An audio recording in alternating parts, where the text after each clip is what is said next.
Well, hello, brother.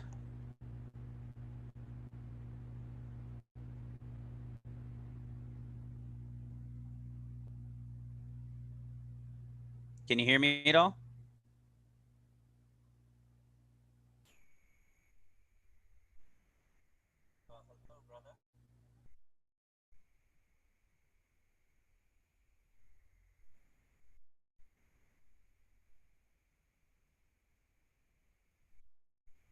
Give us a couple minutes to get things in order.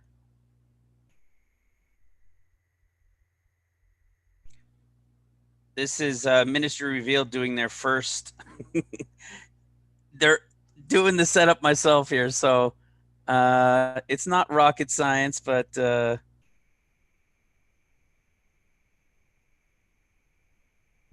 it looks like that other one going live. I'm not sure there. Can you hear me at all, Neil? Neil or Terry? Can anybody hear?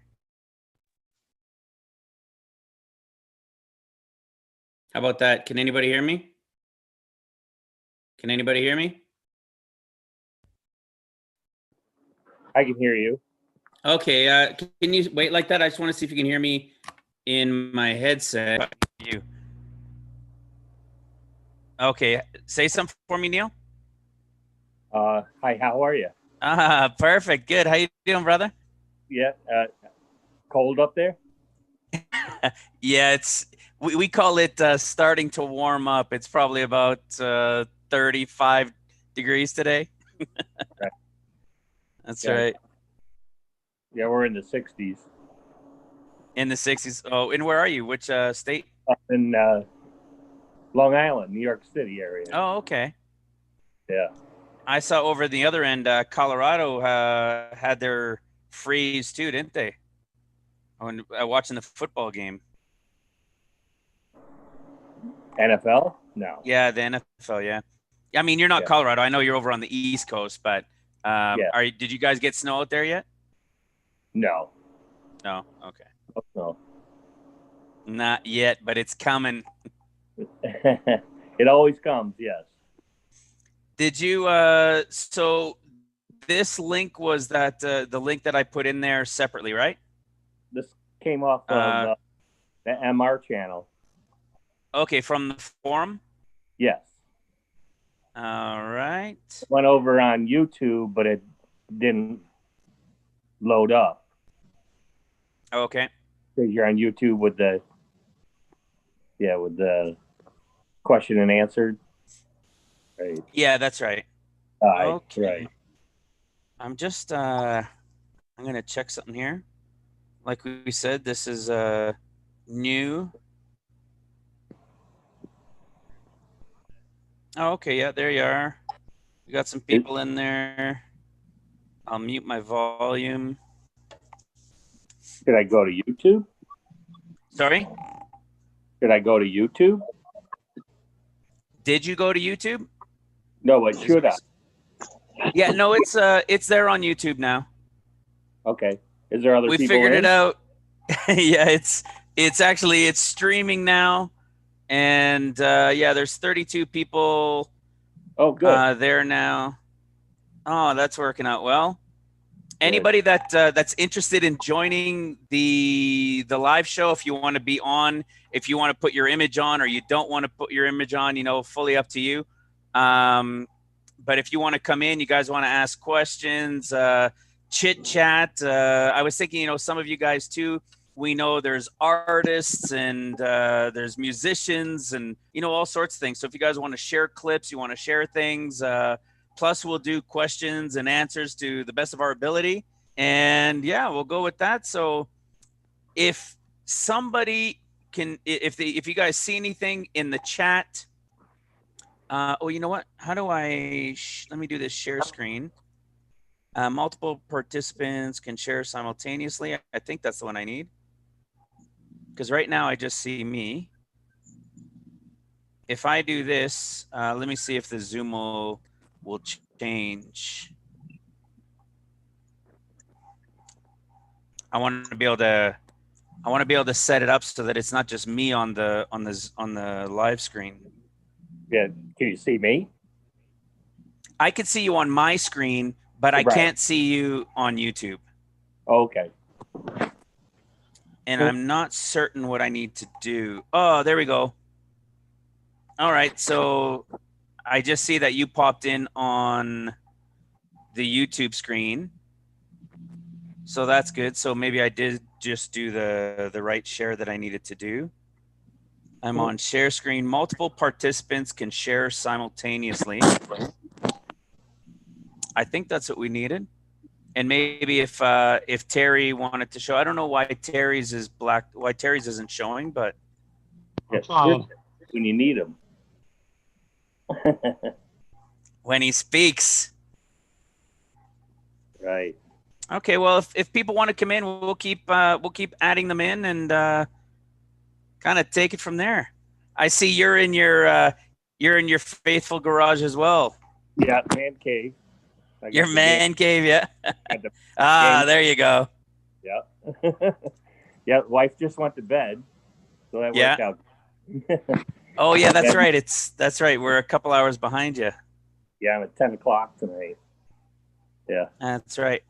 Okay, yeah, I see. Now Terry's coming in. He went live. Okay, I see how this works. So as soon as somebody, I guess, unmutes or makes their screen come up, then it comes into the feed. Okay. So hopefully we'll get some more people besides just us. Yeah, that's what I was saying. Come on and join, guys. There's 48 people in the chat. Right. There's Jared White. We got Diane in there. Jimmy's in there. There's Rosemary, Rebecca. Who else is all in there? Oh, there's Charlotte, Carla. Moosey's in there. That's awesome. Sean Stainless Sea is in there. Ron Williams. Yeah, Sean's my excellent. Sean, yeah, over at Stainless Sea. That's right. Yeah. Yeah. That's good and he likes stuff. his fishing. And if I remember correctly, he fly fishes and stuff too. Yeah. Right. Because I asked him one time, I said, so when I get to heaven, do I just ask for, Sean or, Seamless?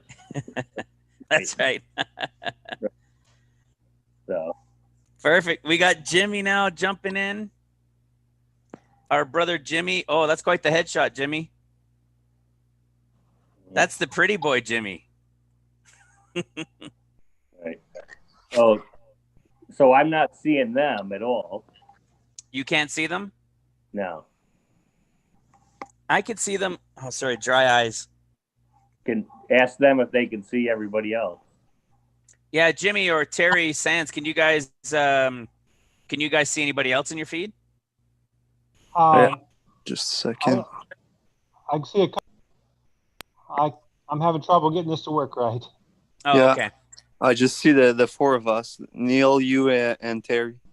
Okay, so you see the four of us, and Judy Watt is now coming in, and here's Curtis Myers coming in. There we go. People are connecting. Awesome. I was gonna say, whoa, Curtis, you're in a fancy place there. That's the background. That's a good background. It reminds me many, many years ago when I was in Huatuco, Mexico. Table Rock Lake, Arkansas, or Missouri, I guess. In Missouri. Perfect. Awesome. All good. right. When they speak. Yeah. Say that again. I saw them when they spoke. Then they came up. Their image came up. Oh, okay. Yeah. Yeah. On YouTube though, it's got them on there. I'm gonna go have another look. And Should I we're go? bang on. It's only 8 o'clock now, so it was good to kind of jump in on this a little bit early. Right. And yeah, okay. The faces, everything's there on YouTube. Everything's looking good. Perfect. Yes. First timer. First timer. And we got it going. And oh, there's Edwin. Edwin's jumping in. And I'm just looking to, okay. Multiple participants can share screen. So if somebody wants to, one participant can share screen at a time. So if anybody does want to share something, if they have something they want to show, again, you want to jump in and there's artwork or something, or a painting, whatever it might be, you guys can always do that if there's charts. But outside of that, I guess we are looking for a little Q&A going on now. So if anybody has anything they're interested in showing or any questions they wanted to ask, when I get started here, as we get going, I will I'll eventually, I'll just get going and go into a question that I know one of our brothers was asking questions about, and we resolved it, but maybe it's something other people will have as we get going as well. So again, it's my first time doing it with Zoom and doing the live show myself. So I will be looking at the screen. I will be letting people in and doing all that stuff along the way. But if anybody has questions, please feel free to let me know. How about you, Terry? Mr. Sands? Well, I'm not ready to ask questions. I just want to listen right now. Here for listening. All right. Excuse me. Well, I had a question. Yeah, perfect. That I saw on one of the YouTube videos was about the 144,000, and that out of the 144,000, they're not of the tribes, that they're not all Jewish, that are actually some Gentile tribes. That I have a tough time seeing that. Let me do a share screen with eSword. The reason I have a tough time with that is just because of the wording. And, you know, you're going to know exactly what this always goes back to, Neil. I say this just about every single time. When we're being taught these things from people that don't really understand, they don't know the 14 years. Okay. We end up getting caught in we're hearing these things and we're saying, okay, well, maybe that's a possibility, but we always have to remind ourselves they're not coming from the perspective of 14 years. So what ends up happening is they're looking at it from a perspective of 7 years. They get their understanding from Matthew. Oh, there's Rick and Holly. They get their understanding from Matthew. And so when they go into the book of Revelation thinking it's only 7 years with seals and trumpets, they don't realize where they're at. And so this whole portion, you know, it goes back to the same confusion of everybody's going in the rapture, you know, because they don't understand there's different groups. They don't understand there's different portions of time. We talked about this, one of my favorite videos. Let me stop this share. I'll come back to that in a second. I'll share this other one. One of my favorite videos I talk about a number of times. And in fact, I was just talking about it with somebody today. It's the video that's, here it is right here. This video right here, the differences and the truth. So when we have somebody that's explaining to us something from a 7-year perspective, understanding it from the Gospel of Matthew, they're seeing as they read other scriptures, they're seeing both portions, if you will. They're seeing the portion of seals, which is to the Gentile, the final portion of time to the church. And they're seeing Matthew, the portion of time for Judah. So they're seeing Mark and they're seeing Matthew. They're seeing seals and they're seeing trumpets. And because they don't know they're divided into 2 sets of 7, they're seeing them like this. And remember, I used to do this all the time. They're kind of twisting it all up. Yeah. And that's why I say it is so vitally important for us to be cautious when listening to 7-year teachings, it's not because there's not going to be good information. There's a lot of times there's good information, but it's being able to discern when we're talking in end times, because we're always seeking end time stuff here is about eschatology and the end of days. We have to be careful when watching them that it doesn't start confusing you. You know, one of the guys a long time ago, I've spoken about him, Mark, a long time back. And I think that's what happened. You know, the Watch Ministry Revealed, they start to get it. You know, the more you watch, the more you understand. It has to be repetitive because it's never been understood ever in the world. So there's repetition, but there's always new things building. And if they're not paying attention, if they're not being careful as we go and watch other teachings, and just about every other teaching on earth is 7 years, they're going to start confusing it. They're going to start saying, I wonder if it's true. Am I seeing this right? Which is why understanding from the Gospel of Matthew is what caused all of this in the first place. Right. I understand that. You know, yeah. Yeah. So Yeah. let me just see who's in the waiting room. And who do we got? Samuel. There you go. I know Samuel wanted in. Fong is coming in. There we go. And then let me go in and share this other screen here. I'll share eSword and go to Revelation chapter 7. Revelation chapter 7. Oh, and these are all the tribes of the children of Israel. Okay, I see what they're getting at. Because part of this goes back to that same thing. We have this, you know, when we say Jews, right? Right. We say Jews, and generally when we say Jews, everybody thinks it means all of Israel. But the Jews really are Judah, right? They're the two southern tribes, and Israel are the lost tribes, and they're mixed among the Gentiles. But when we read scripture, we see there's a Gentile bride. We see then that the church that goes through the tribulation of seals, they're called Israel. They're called the lost tribes, right? Okay. So is it that they're Jews? Well, no, they're probably not all Jews. So yeah, in a sense, that would be correct, wouldn't it, I guess? Because that group that comes through, how do I try to explain it more clearly? I think we're pretty much getting it. I hope you're getting it at least a little bit. You know, there's Gentiles, and then there's supposed to be Israel, and then there's supposed to be Judah. When we see certain scriptures and it talks about Gentiles and the Gentile bride, well, it almost sounds like the Gentiles portion of time is done at the escape before seals.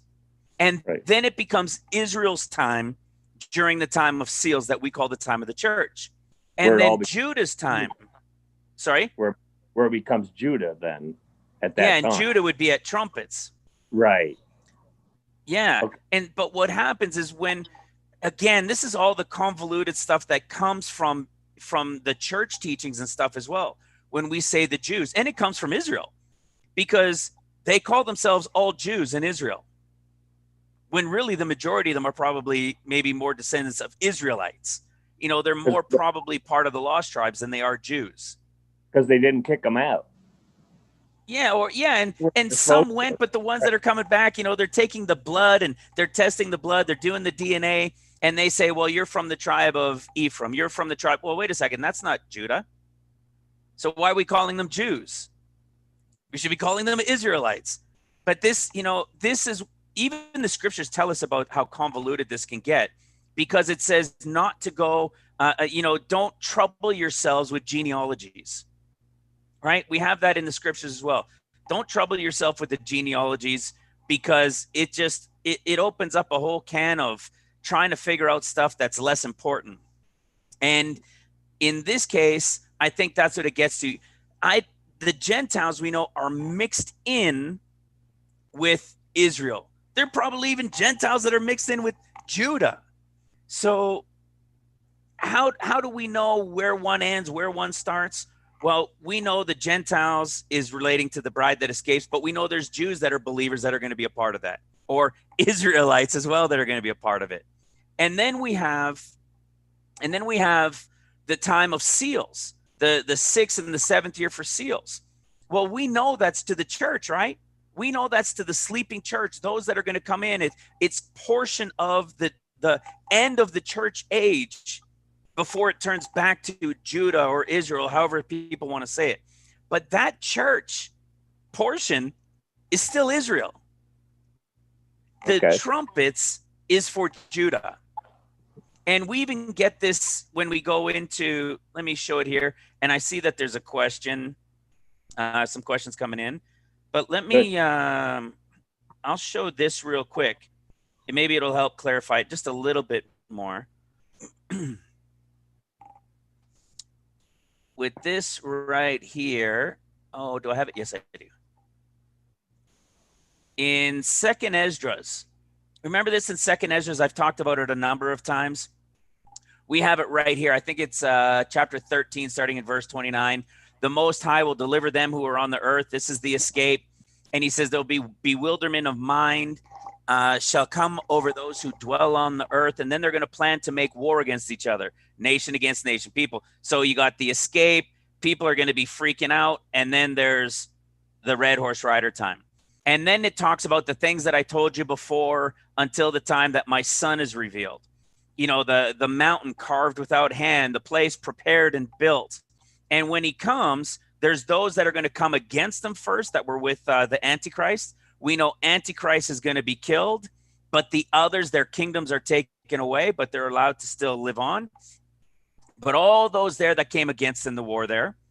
Then it says right here, and as for you seeing him gather to himself another multitude that was peaceable, this is the rapture here. It says, these are the 10 tribes, which were led away from the captivity of their own land in the days of King Hosea. You know, this is the one, Shulamantzer king. This seems a lot like MBS, actually. But you see, it's this, who's coming to him here? Who's this multitude that's coming? This is the great multitude, and they're referred to in 2nd Esdras as the 10 tribes. But what do we know about the 10 tribes? I'd be surprised if there was any pure 10 tribes anymore. There might be some, but I mean, it's probably rare and difficult, if at all, to have found any, because they were all mixed in with the Gentiles. So see, this is relating to the church. So the confusion comes when, and I get caught in it sometimes too. I get so caught in it with everybody else that I just say Jews. You know, when we start going into conversations like this, everybody just starts going, but so I don't know if that helps at all, but I do see what you were getting at. And I can understand now that, yeah, there is, I could see why they would say there's Gentiles in there, but they would be Gentiles under the classification of Israel. Okay. And it just goes into the grafted in, right? Right. And then we were so scattered about throughout the world, and then to come back now, you know, in these 70 years. Yeah. You know, and that was another great thing when you found out the 70, and to find out that we're in the true 70th was a great revelation. Yeah, that was such a relief. You know, we've been trying to understand that for so long. We're counting from 12, 13, you know, 2000, you know, 2013, 2014, you know, but then to narrow it down, and then Ivan's calendar, and then he put all that work into. Yeah, it was fantastic. And he was persistent. You know, that's he was. Yeah. He even told me, he says, I knew, I don't know if he got the sense or if he heard a word from the Lord or in his spirit, but yeah, he knew that as it got close to the end, at that time came, then they would start to recognize the calendar that was true. And so, you know, when people come to me now and they say, well, you know, you were so adamant on the Hebrew calendar. Well, yeah, I had to be adamant on it. You know, so many events and so many things that have taken place on it. I had to stick with it until it could no longer be proven true. And it's something I was talking about Samuel with today in a comment. Samuel, our brother Samuel, was the one that gave us the Leviticus 19 that just went, Thank you. Thank you. I was so happy to have received that, because we found other things that we know there's a 3 year. We know there's 3 years everywhere. 3 years for the fig tree, 3 years for Paul, 3 years here, there. But Right. we didn't have anything that was so directly related to when they're in the land. And I mean, that one wasn't talking about this time or that time. It's literally saying when you come into the land. And that hasn't been applicable for almost 2,000 years till they came into the land in 1948. So to find that that was right there in the scripture, that was the clincher. Like, I had a comment from Ivan on it too, and he was just so excited. I mean, it is nailed down. So when people say, well, you say it's 100%. Well, I never say a date is 100%. I never have and never will unless the Lord speaks to me. You'll never hear it from me. Right. But what I can tell you is 100%. The Gospels are 100%. The revelation of the Gospels are 100%. The revelation of the 14 years is 100%. And I can tell you now, this 70 years, the revelation is 100%. The count of those Shemitah years, those Sabbath years, going all the way back, have revealed that in fact, when I was talking this afternoon with our brother Mark, you see him in the forum as well, we were talking about just a number of different things, but how that piece of scripture that Samuel found that connects to when they come in the land, that for 3 years it's like this, that was in there, 4,500, 3,500, whatever, 100 years ago. Right. So when they got into the land in 1948, it just so happened there was 3 years left before the cycle of the next Shemitah cycle begins. I mean, it was so perfect. You can't, there's no way anybody could have planned it. You know? Right. Yep. It was so awesome. And so to have that, and then add it to what we know, I think you had said it the other day too, Neil, the revelations here in this ministry, they will be proven to be true. It will all come to pass. What have we been wrong on? The date. We've just had the timing wrong. I know. But to be a part of it and then to experience it as it's happening right now is what's so amazing. That we're living this generation is the most powerful thing that, for That's my right. life. Fantastic. The other thing is so we're going into 3 years that you got, the Lord came and did his ministry for 3.5 years. Then he's coming back again to do his ministry again in trumpets for 3.5 years. Is that him fulfilling his 7 years? Yeah, that would be his 7 years. Yeah. Right. Yeah. It's him putting that together. That's right. Too. That's right. It's one of those things that when you go back and you think on it, and people say, well, Messiah was here for 3.5 years, but everything is done in sevens. Right. What's the 3.5 year significance in Scripture? We've got 3 years here, and we've got 3 years here, but a 3.5 year significance, even it was kind of on its own. So the revelation, again, going back to this Matthew thing, I love that, man. I get so excited by that stuff when the open gospels and understanding that Matthew is to one group, Mark is to one group, and Luke is to the bride, the white robe, the purple robe, the scarlet robe. I mean, that was a Spencer for me. I mean, those things are so awesome. Yeah. And when you realize you have the revelation and the understanding that the reason people believe it the way they believe it is because everything they read from is Matthew. So where would they be? They'd be at the end of Mark. For 30 years of my life, I've been 7 years told, the rapture, the whole thing. That was my whole thing until I found Ministry Revealed, and then to find the 14-year concept, and then the 21, it just was fantastic. And then it was it really makes a lot more sense because the rest doesn't add up. Do the math. Yeah. It just doesn't add. Nothing. There was questions. I would say probably everybody here that watches Ministry Revealed has probably had those questions throughout their Christian walk, saying I don't see how this can fit in 7 years. Yeah, I don't know what I'm missing. The 1260, and then, you know. Yeah. And the only way to combat it is they say, well, we put them together. So the 1260 is the same as 42 months. Yeah. Well, then why don't you put time, end times, and half a time together and say it's only 3.5 years and it all means the same thing? Yeah. The first 3 trumpets happened in 3 days. Yeah. No. Hey, Alan, can I Samuel. clarify my question about where I was miscounting and Yeah. Let's go into that a little bit. I'll see if I can help out too. So where I was saying is, like, for a while there, we thought that the 9th of Av was like the latest time that things could fit in, right? Because that was like that's Av is the 11th month in the Hebrew calendar, so that's where it could be to fit the 40 the 9th days. month, yeah. It's the 9th month. So did you see that picture I sent? I put on that chat. I think maybe that calendar is that calendar wrong, or what's up with that? Let me go have a look at it here. Because that's what I was confused. Like I Googled Hebrew calendar, and that one it's got Av as the 11th month. So I was trying to cross-reference that.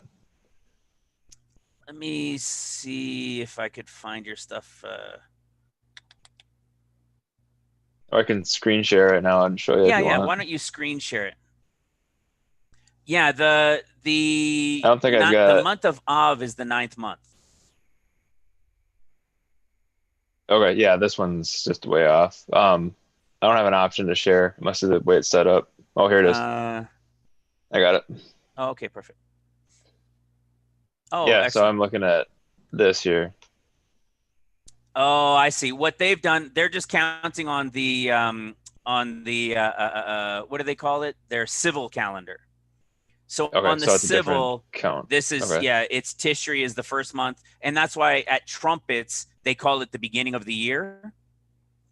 But so that's one way they count it. But where the months really begin, like month 1, month 2, is at Nisan.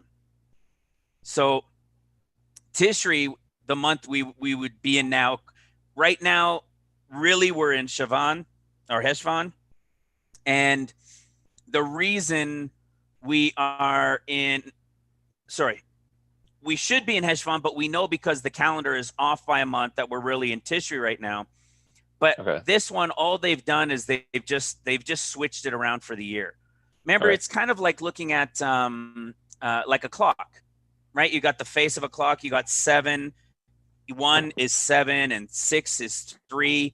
So what they've done is messed you up in saying that this is the first, this is the second. It is, but biblically, scripturally, it's not. It's Nisan is actually 1. So Nisan, Ayar, Sivan, Tammuz, Av, Elul. So you'd see here that Av down at the 11th is actually 9. Yeah. It's actually sorry. I said 9. I apologize. It's the 5th. 5th. Okay, so So the 9th of Av is the 5th, the 9th day of the 5th month, and that was the destruction of the temple. Okay, and that's for a while there. But like I was trying looking back and thinking like we were so like for a while they're pretty confident that it was the 9th of Av was like the latest date. And but then I always wondered because in Zechariah it was saying after those 5th and 7th months. So why wasn't it like ever looking at after the 7th month? We were looking more closely. And that's the whole enchilada, if you will, right there. Because what happened, if you want to unshare your screen now, just if you go to the top and you'll see a little drop down. Yeah, there you go. And so what happens is, like I was saying, I think I touched on in the last video, what's been revealed in this ministry was the Gospels and the 14 years. Those were the 2 keys that unlocked everything. And we've been given the last 2 Sabbath cycles, the 7 and the 7. So if we've been given those last 2 Sabbath cycles, if we can finally come to understand then where the 70th year was, and that's what happened a couple videos ago when I said, well, wait a second. If we go back into Zechariah, which I've been trying to do for 2.5 years, and say, I believe what's going on here in Zechariah is literally giving us some clues into the 8th month and into the 11th month. but it still says these 70 years. So if it's going to be these 70 years, we've got to still be in the 70th year.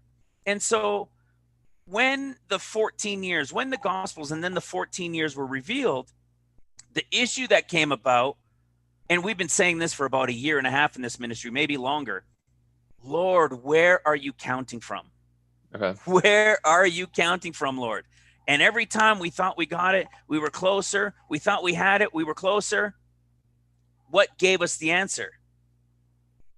The two sevens. Finally understanding that the cycle of the last two sevens, the 14 years, and following those Shemitah cycles, following those Sabbath cycles all the way back to the birth of Christ, proved out of 1951.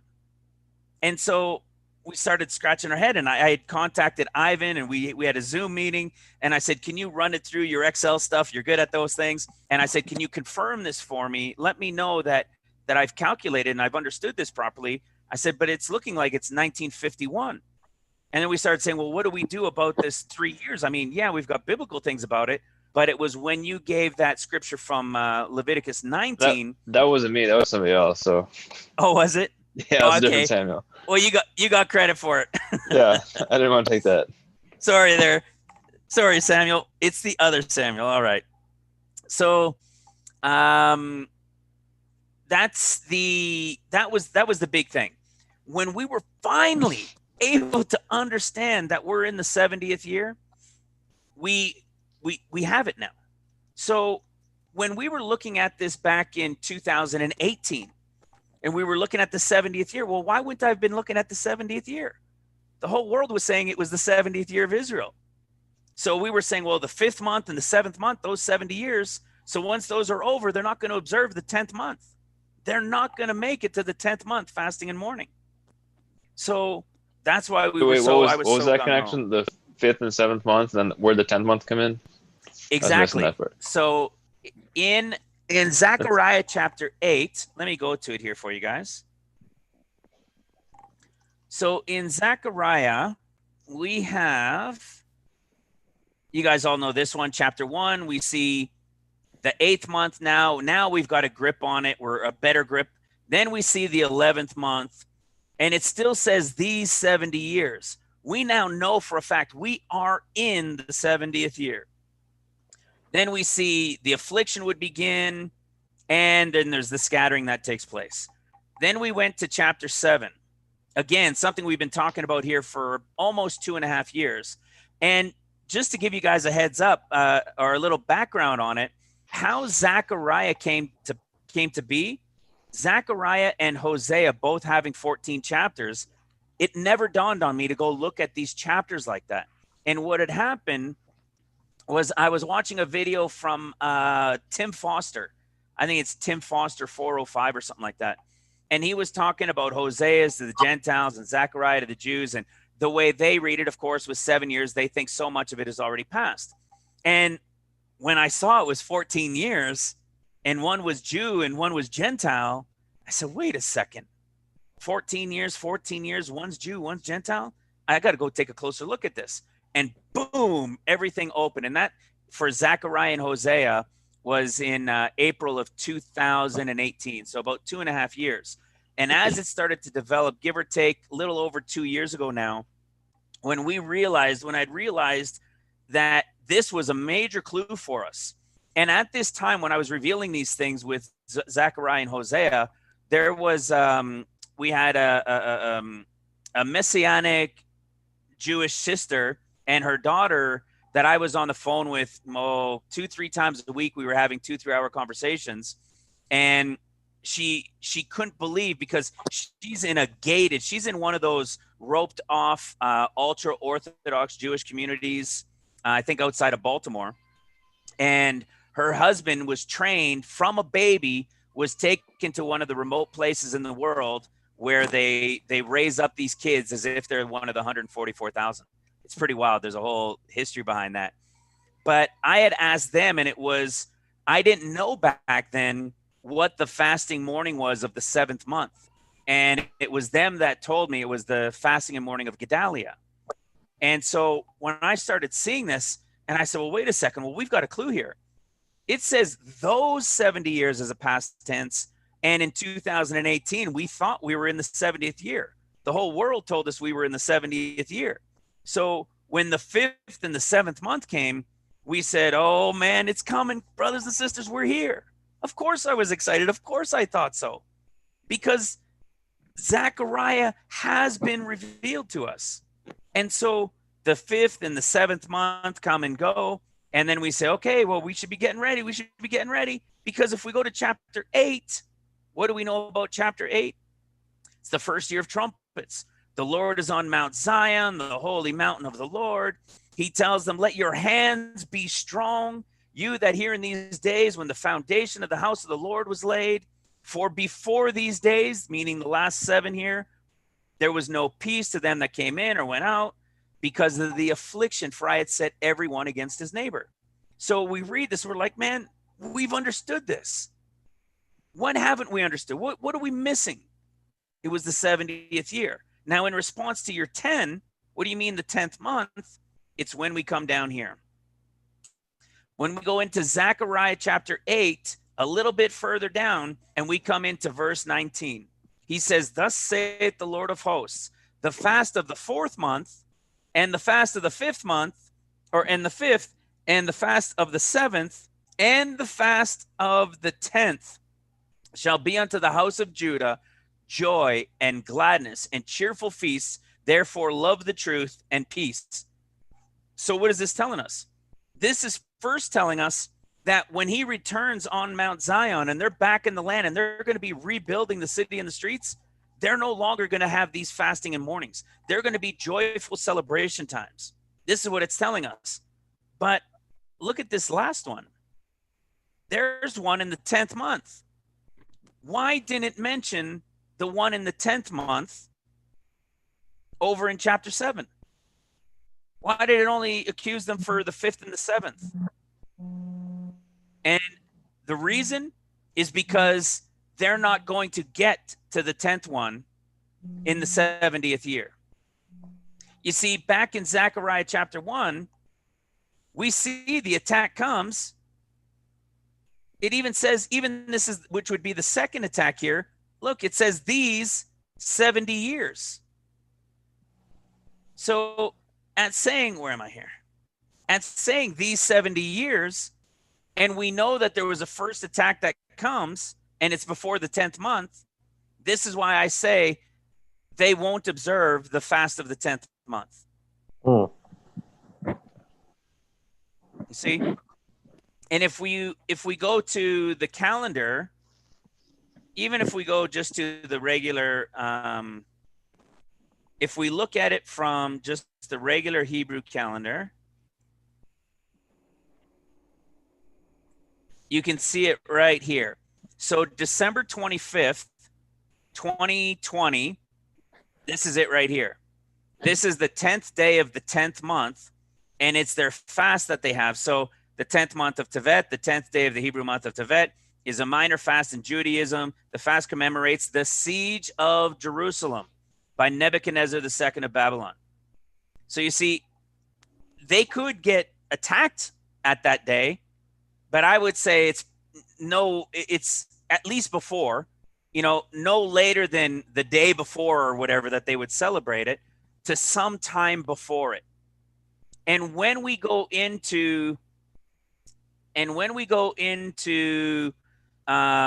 Nehemiah, we find out from Nehemiah that, where is he?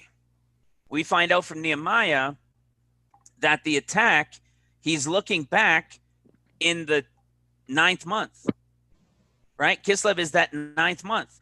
So he's looking back at somewhere in the 9th month in the 20th year. That's pretty telling, I think, as well.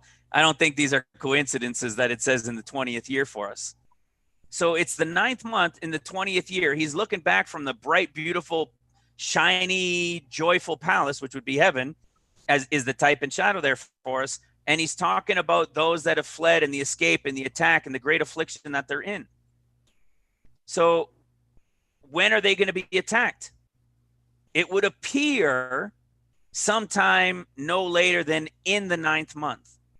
And in the 9th month, on the proper calendar, on the Enoch calendar with the sun, moon, and stars, we see that the 9th month begins on December 16th. So if the 9th month begins on December 16th and it's in the 20th year and it's some point in the 9th month, I would say we're looking at the attack, or they'd be looking at the attack on Israel between mid-December to the end of December. And we can narrow it down even more, because on their calendar, they would be observing on the 25th of December, they would be observing the fast of the 10th month, which they won't get to. Right. So now we're at the point of like the 16th to the 24th, 25th is when they would be attacked. And then we can narrow it down even more, because if we take the calendar again, if we go back to the calendar and know what we know in the timings that we have, and we say, let's say the escape, it turns out the escape is on November 31st. We know we have the 8th, October 31st, thanks. And we have the Lord coming back on about an 8th day. And I think this is a part of what I was telling you as well, Samuel, that one thing that I know for sure is it's connected to the 8th day. There is an 8th day connection to the Lord's return. The only real 8th day that's connected to any of it is the 8th day of Tabernacles, which is why in Leviticus chapter 23, it lists all of the feasts for us so nicely, what they're to do, all these different things. And it says, these are the feasts of the Lord, which the Lord has made. And then you can still give your gifts and your tithes and whatever it is you're going to give. And then all of a sudden, the last couple verses, it says, also on the 15th day of the 7th month, which is the first day of Tabernacles, shall be the feast, the time when the Feast of Ingathering takes place. So it already told us about these things prior, but it's like telling us there's another piece to it. And we know from what was it? Was it Numbers? Exodus chapter 34, verse 22, when it says they will observe the feast of the first fruits of the wheat harvest and the ingathering at the feast at the end of the year, at the Feast of Ingathering at the end. So where is that? It's Tabernacles. And so like I was telling you, there's many things that lead us to believe it's going to be day 1 of Tabernacles for the escape. But when I was talking in the last video that I give it from the 31st of October to the 7th of November, the reason I do is because I've seen more scriptures for the 31st than I've seen for the 7th, but I can't deny that I've seen some for the 7th as well. You know, they all get into the ark on day 1, but it's not till after 7 days that the door is shut by the Lord. Okay. So with the 70th year, like that's for other ministries, they've been looking at the 70th year for years, right? And a lot of them thought it was back in 2018. So there's not many that are looking at it as this year. They kind of gave up on that. That's right. Back in 2018, were a lot of them on to that Zechariah chapter 1, 7, and 8, as far as like it's going to happen before the 10th month, or is that unique to Ministry Revealed? I think it's unique. As far as I know, I think it's unique to Ministry Revealed, because there's no way for them to really grasp it if they're not understanding the chapters to years either. Yeah. So was it the 70th year? Like that's just like Daniel's 70th, or where's everybody else understand the 70th year from, or like as that being a big eschatological point? Yeah, some of them it really comes from Daniel. Okay. A lot of them will point to it from Daniel. A number of them will point to some will still point to Zechariah. Like Daniel's 70th week, right? That's right. Okay. The 49. Okay. That's right. That was a big thing. I don't know how much of that you had seen, but in Daniel, the 14 years, it's so incredible when people really grasp it and see and take the time to follow through and be Bereans and go and study it for themselves after they've seen it shown, to go Bereans and go seek it. It's proven out over and over. We've done it from Genesis to Revelation in probably 20 different books, over and over. And in fact, in Genesis alone, we've shown it, I think, 6 times. It's there everywhere. It's in the stories. It's everywhere. But here in Daniel, but we know you that mean it's just the correlation of the chapters to years, or the 14? no, you even said? in the stories, like the Leah and Rachel, Yeah. and the 6 more years for the cattle. We have it in the story of the ark, right? They got all in, the door shut, and then after 40 days, the window was open, the raven and the dove go, and then it's 7 years, and 7 days as years, 7 days as years. You have what's his name?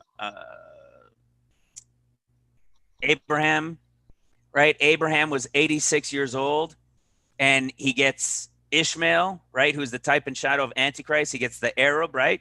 Yep. So he gets him at 86 years old, and he's called Affliction, right? That's Ishmael's name. So he's Affliction. He's the Arab. And when Abraham is 99 years old, 13 years later, and it says Ishmael is 13, God comes and makes a covenant with Abraham and his family for all of them to be circumcised. When?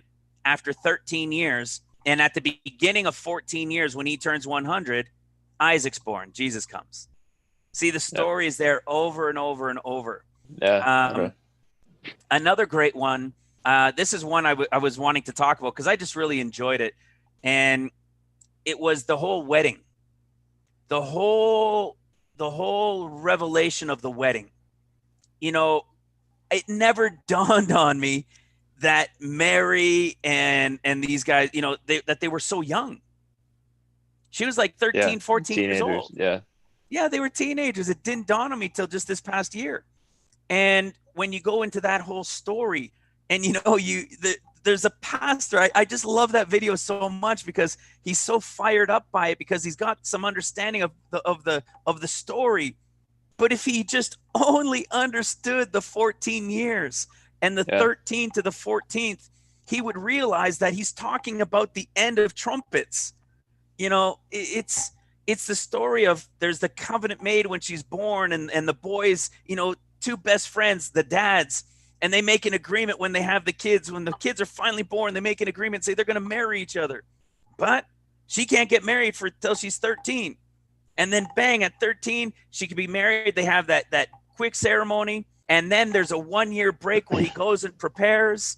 And the bridesmaids, right, the 10 virgins, they're the bridesmaids. They're helping her. They're getting her all prepared, all bedazzled with everything they can.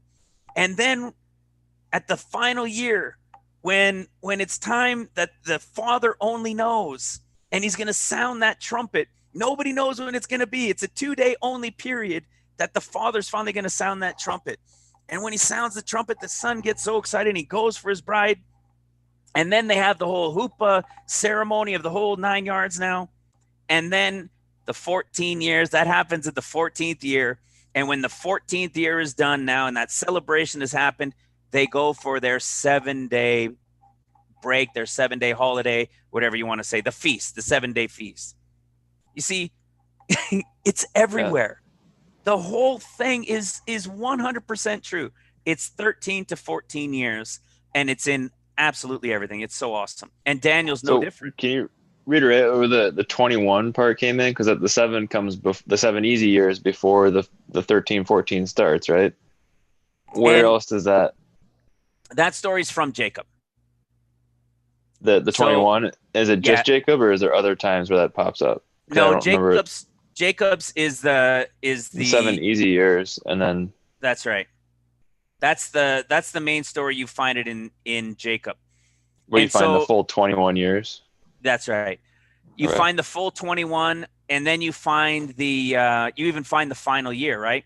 You find out that the first one is easy, and then so this brings up another point that we've been contemplating a lot and saying, well, what about this whole Gentile wedding? You know, are we going to have a 7-day period like for a feast time? Like I just told you the story in the 13th and 14th year when there's that 7-day feast at the end. Is there going to be something like that for the Gentiles? So is this what's been going on for the Gentiles for the last 14 years, or really maybe since Christ's death and resurrection? Is that what's going on? Are we actually going to be like this story of Leah? You know, he worked 7 years. He's so happy to work. They seemed but a few days. And I know maybe some people don't like when I say easy because not everybody's life has been easy, but I mean it in the sense compared to tribulation. When tribulation begins, they would be classified generally as easy years. Yeah. But when we find out that he gets Leah instead of Rachel, the father-in-law then says, fulfill her week. And that week is the celebration week, that the wedding week. And so when we read the rest of the story here with Leah and Rachel, when he gets he gets Rachel also when this week is over, but he still has to work the next 7 years before he's officially with her and they could leave if they wanted to, right? So he gets her and then he's got to work the 7. That takes us to the end of seals. And I believe that's the representation there of those 144,000, kind of like John, the ones who he loved and so forth. But who did he love right off the start? Rachel. Well, he loved John right off the start, right? I've been saying John, the Gospel of John and the type and shadows within John are the ones that Jesus loved. They're the Rachel. And when he started the work from the beginning of the easy years, he was really working for Rachel and then got Leah. Now, we know it's only a type and shadow because we know the Lord loves his Gentiles that have been grafted in, and he's using us to make the Jews jealous, right? According to Romans. So we understand these things, but what I'm trying to get at here is this 1 week feast, because Rachel, we end up reading the rest of the story for Rachel, and he never got married to her. There's no wedding story for Rachel. So what I've been trying to really nail down, and I don't know that I'm fully able to, is it's kind of like trying to nail down, is it going to be the 31st? Is it going to be day 1? Or is it going to be day 7 into the 8th, you know, after 7 days? I can't tell you 100%. And it's kind of like this. We've got a number of scriptures that show us here, like this marriage with Leah, that we're going to have a 1 week Gentile wedding, and then he would come at about an 8th day. And when you look at the big picture story of the 14 years, well, we know there's another wedding story there, right? There's a wedding at the end of the 13 years. He's going to be marrying somebody. Then there's going to be a 1 year break while he's preparing the earth or preparing, you know, getting things ready. And then he comes back and it's the final ceremony under the hoopah after the 14th year. And then there's a 7-day feast. So is there 2 brides? Is there actually going to be 2 brides? Wait, can you revisit that part? So after the 13 years, there's that the Rachel wedding to be had. And what did you say about a year of rest and then? So with the story of Rachel, in Rachel, if you follow on to read the story, there was no wedding ceremony. There was no wedding with Rachel. That they mentioned. We'll talk about, Yeah, that they mentioned. And here we have the story of Leah getting married. And we know Leah is the type and shadow for the Gentiles. The 7 years, he gets Leah. It's like us. And there is a fulfill her week. So if we look just at this story, we could say when they talk about it here, they talk about like a literal 7 days that they celebrated, but then it also refers to another 7 years that he worked for Rachel, essentially. That's right. And so what happens is he's completed 7 years for Leah, it turns out, and he's upset with his father-in-law, and his father-in-law says, look, fulfill her week, which is the feast. So they have the week feast celebration. And then he tells them, look, all right, I'll give you Rachel as well when you finish this 1 week for the wedding celebration. Then I'll give you Rachel as well. But All you right. still have to work 7 more years Okay. Yep. Got it. before she's like really officially yours, right? And so that's the scenario. So when we look at Luke chapter 12, and Jesus is telling them, you know, like you unto your Lord when he returns from the wedding, be girded and ready that when I knock, you'll answer right away. And so it would appear that there is a 1 week celebration for the Gentile wedding that's going to take place for us at the beginning, or for the Gentile, those accounted worthy, that will be the Gentile wedding first. Now, when I look at other things, like I'm saying about this whole wedding in the Jewish wedding story, we see that it's 13 years. They get married. It's just like the general marriage. Then there's a 1 year preparation where her bridesmaids stay with her the whole time. They're getting all jeweled up and stitching everything together and looking great. And they've got a whole year to do this while he's getting things ready, while the bridegroom is getting things ready. And then it's up to the father, and it's a 2-day period of which he's going to blow that trumpet, and then he can go and get his bride. When that happens, it'll be the 13 years will have been completed. They got married, and then there's the celebration 1 year later at the sound of that trumpet when he goes to get her. That's 14 years, of course, and then they're going to have that 7-day wedding feast as well, just like they're talking about here. But this one is different because this one's at the beginning of the 14 years, and the big Jewish wedding story that we're talking about is at the end of 14 years. So So they kind of have like Rachel 3 different having- weddings, you're saying? No, 2. Well, I mean, there's That one at this- the end of the 13 years. They get Yeah. like they The end kind of of like 13 and the end of engaged. 14 is the same. Yeah. Oh, that's the same. Okay. Yeah.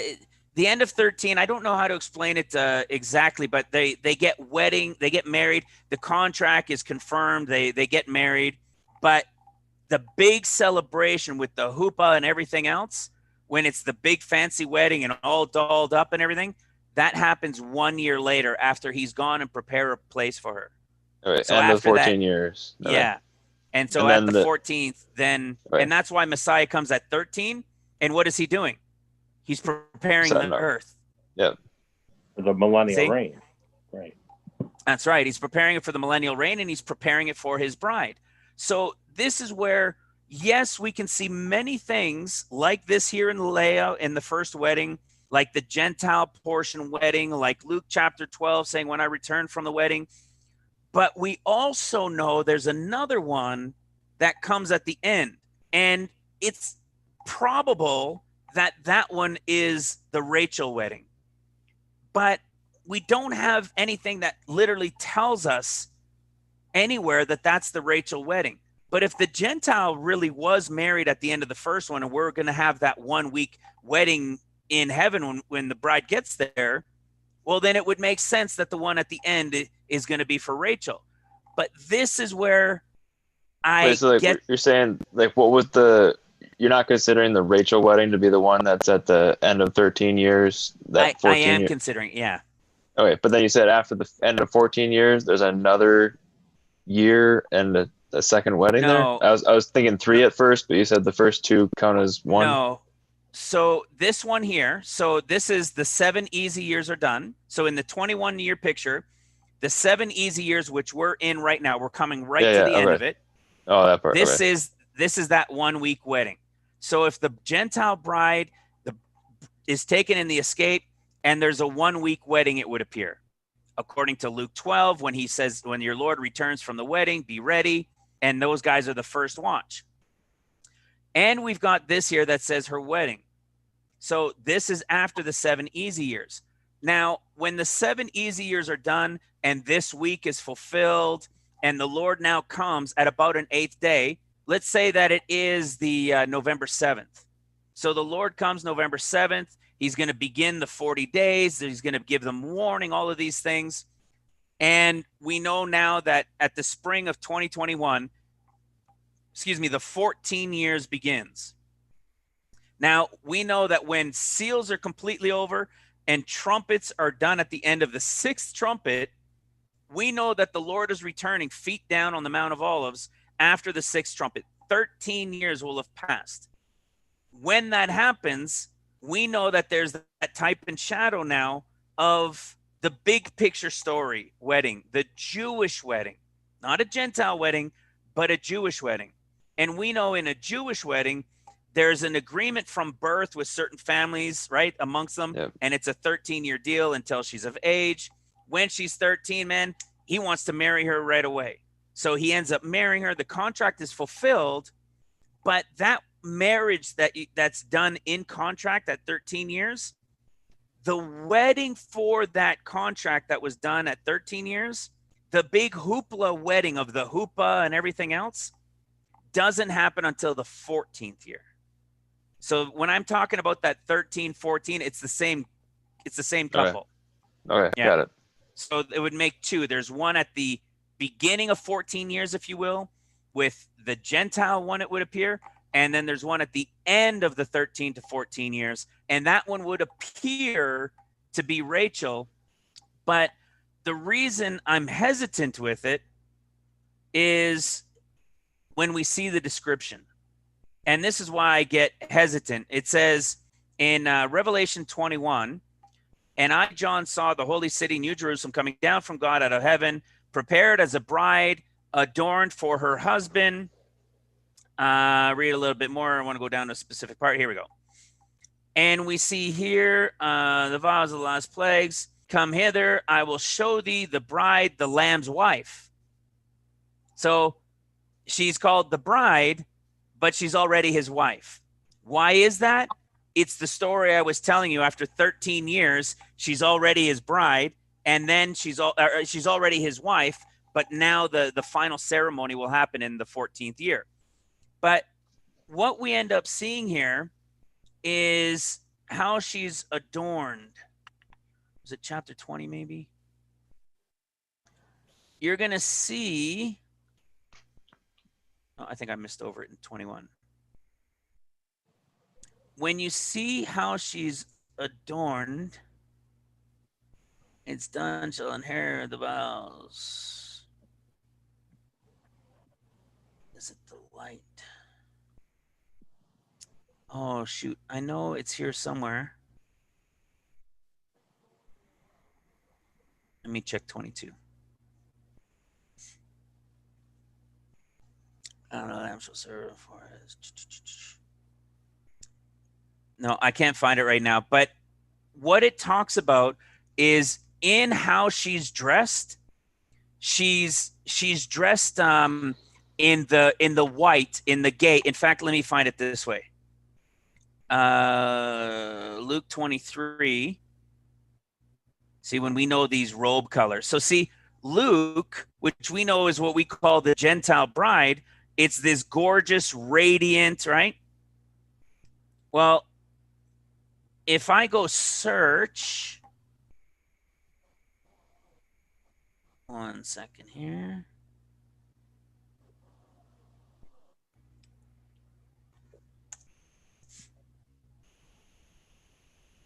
I'm going to see where it was there that I was looking in Revelation 18, 19, 22. Clear, show me water clearly, clean and white. Clean, white, bright, clean. Arrayed and fine, clean and white. In 19 verse 8. So let's look at Revelation 19 verse 8. And when we see her description, here it is. Starting even in verse 7. Let us be glad and rejoice and give honor to him, for the marriage of the Lamb is come.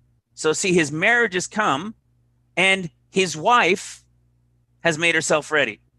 So she's already, this confused me for a long time until I watched that guy's video on the Jewish wedding. And he was all excited saying, and this is why I believe in a pre-trib rapture, yet everything he was talking about and that he's excited about is at the end of trumpets. He didn't understand where it was because he didn't understand the 14 years. But that gave me the revelation of saying, Now I get Revelation 19. How is it that she's being called his wife and they're not even married yet? It's the 13 to 14 year thing. But now look at what it says in verse 8. And to her was granted that she should be arrayed in fine linen, clean and white, for the fine linen is the righteousness of the saints. Well, this white is the gorgeous of Luke. And so when I see this, I say, oh, is there a Gentile wedding? Is there really this 7 days that comes first, and then the Lord comes at the 8th day, and it was our 7-day Gentile wedding? Or are we just maybe reading too much into it, and really the wedding happens at the end of that whole 13, 14-year revelation? Yeah. Because when the Lord comes down from heaven, feet down on the Mount of Olives, what is he doing? He's preparing the earth in that final year. So then the bride would come down, and you know what I mean? So is that the Gentile bride coming down from heaven? Is it Rachel coming down from heaven? Or you know what I'm saying? Because, or like, could it be both? Or like, what do you think if it wasn't? Yeah, Sounds like the Gentile bride coming down. it does what throws because you. of the Okay. white. Right. Yeah. And then what about the main harvest? And then they go to the feast. Yeah, exactly. And so which feast, you know, when they're going up to the feast, well, which portion of the feast are they going to? Right. So Can you? it could be that the Gentile is just a completely separate portion of this whole thing, and the rest of the story is Israel and Judah. Can you Maybe there's something speak like to that. Yeah. where you were coming from with? You made a comment today on the forum about some of the bride maybe having a role, in a heavenly body, or playing a role in the next 14 years and things like that. Yeah, and it really does kind of tie into this too, because we don't know if, you know, this whole thing with the wedding, you know, if there is this separate Gentile wedding that happens first, and it's this whole 7-day, everything else is about Israel and Judah, and then there would be that wedding for the Rachel at the end. You know what? Maybe that helps answer the question. Check this out. The Gentile bride, the Gentile bride that's taken at the beginning, I've never believed that she was actually here during the millennial reign, because it's not for us. It's not for Ours us, is the but it says kingdom. like we'll be Ours with is the Christ. kingdom of God. Yeah, so our heavenly promises compared to the Jews being earthly promises, but That's right. it also says that we'll be with Christ, so that could be. That's what it says for the rapture group, right? That's what it says I for the guess I don't know where rapture. it's coming from. Yeah, to relook at Yeah, that. the rapture group that goes to the mountain of the Lord, right? There, it is part of the kingdom of God, the heavenly mountain. But I've often wondered, even if, let's say, it's the heavenly mountain of God, you know, it's the paradise, it's the heaven come down. It's not literally on the earth, you know. Maybe it's above the earth, maybe it's a portion somewhere. You know, that's kind of still obviously going to be a big mystery. But the earth and the millennial reign is not for us. We know that's the heaven on earth is for the Jews. So, you know, it reminds me of what we read here in Revelation 22, when we see, behold, brothers with me. Where is it? Right here. Just, there's 4 verses left in the entire Bible, and it says, and the Spirit, the Holy Spirit, capital S, and the bride say, come. And when I've looked at this before, because who's working for us right now? The Holy Spirit is. The Holy Spirit is working to bring in the Gentile bride. She's the one, or the Holy Spirit is the one gone out to wake up and gather and wake up that Gentile bride, to wake everybody up, as many as she can, or he can, and to do that work. When the seals come, and there's this judgment coming during seals, this testing that's coming during seals, well, who's that by? That's by Messiah. That's what's coming upon his people to wake them up. They're the ones that he came for. And when Judah comes, who does Judah belong to? Judah is God's people. Those are the ones he chose. Jesus had Israel, and then there was the Gentiles. So you have the Holy Spirit, you have Jesus, and you have God. And they each have their groups, and the Gentiles being grafted in and so forth. So it's tied in, but in relation to those now that we were talking about with working. But who's come to teach? Yeah. It's the Jews. And that's a difficult thing, because one thing is nobody knows who they are yet, right? We don't really know who's who. So let's see if I can unshare this. Not knowing who's who, when we read certain scriptures, like again, going back to Luke chapter 12, and it says, be girded and ready as your Lord when he returns from the wedding. That when he comes and knock, you had better be ready, essentially, he says. Right. Be ready when I come and knock. Well, who's he talking to?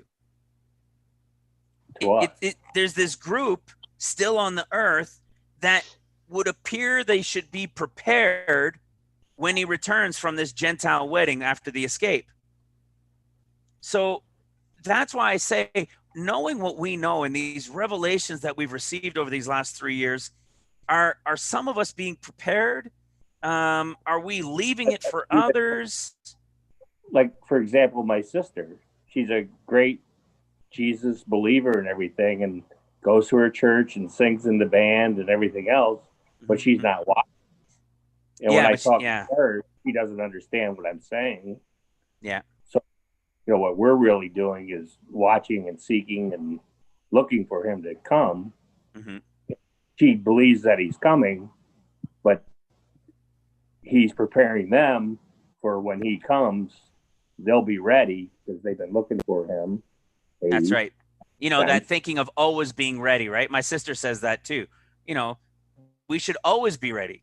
It's not like we do this because we're not always trying to be ready. Of course, we're always ready.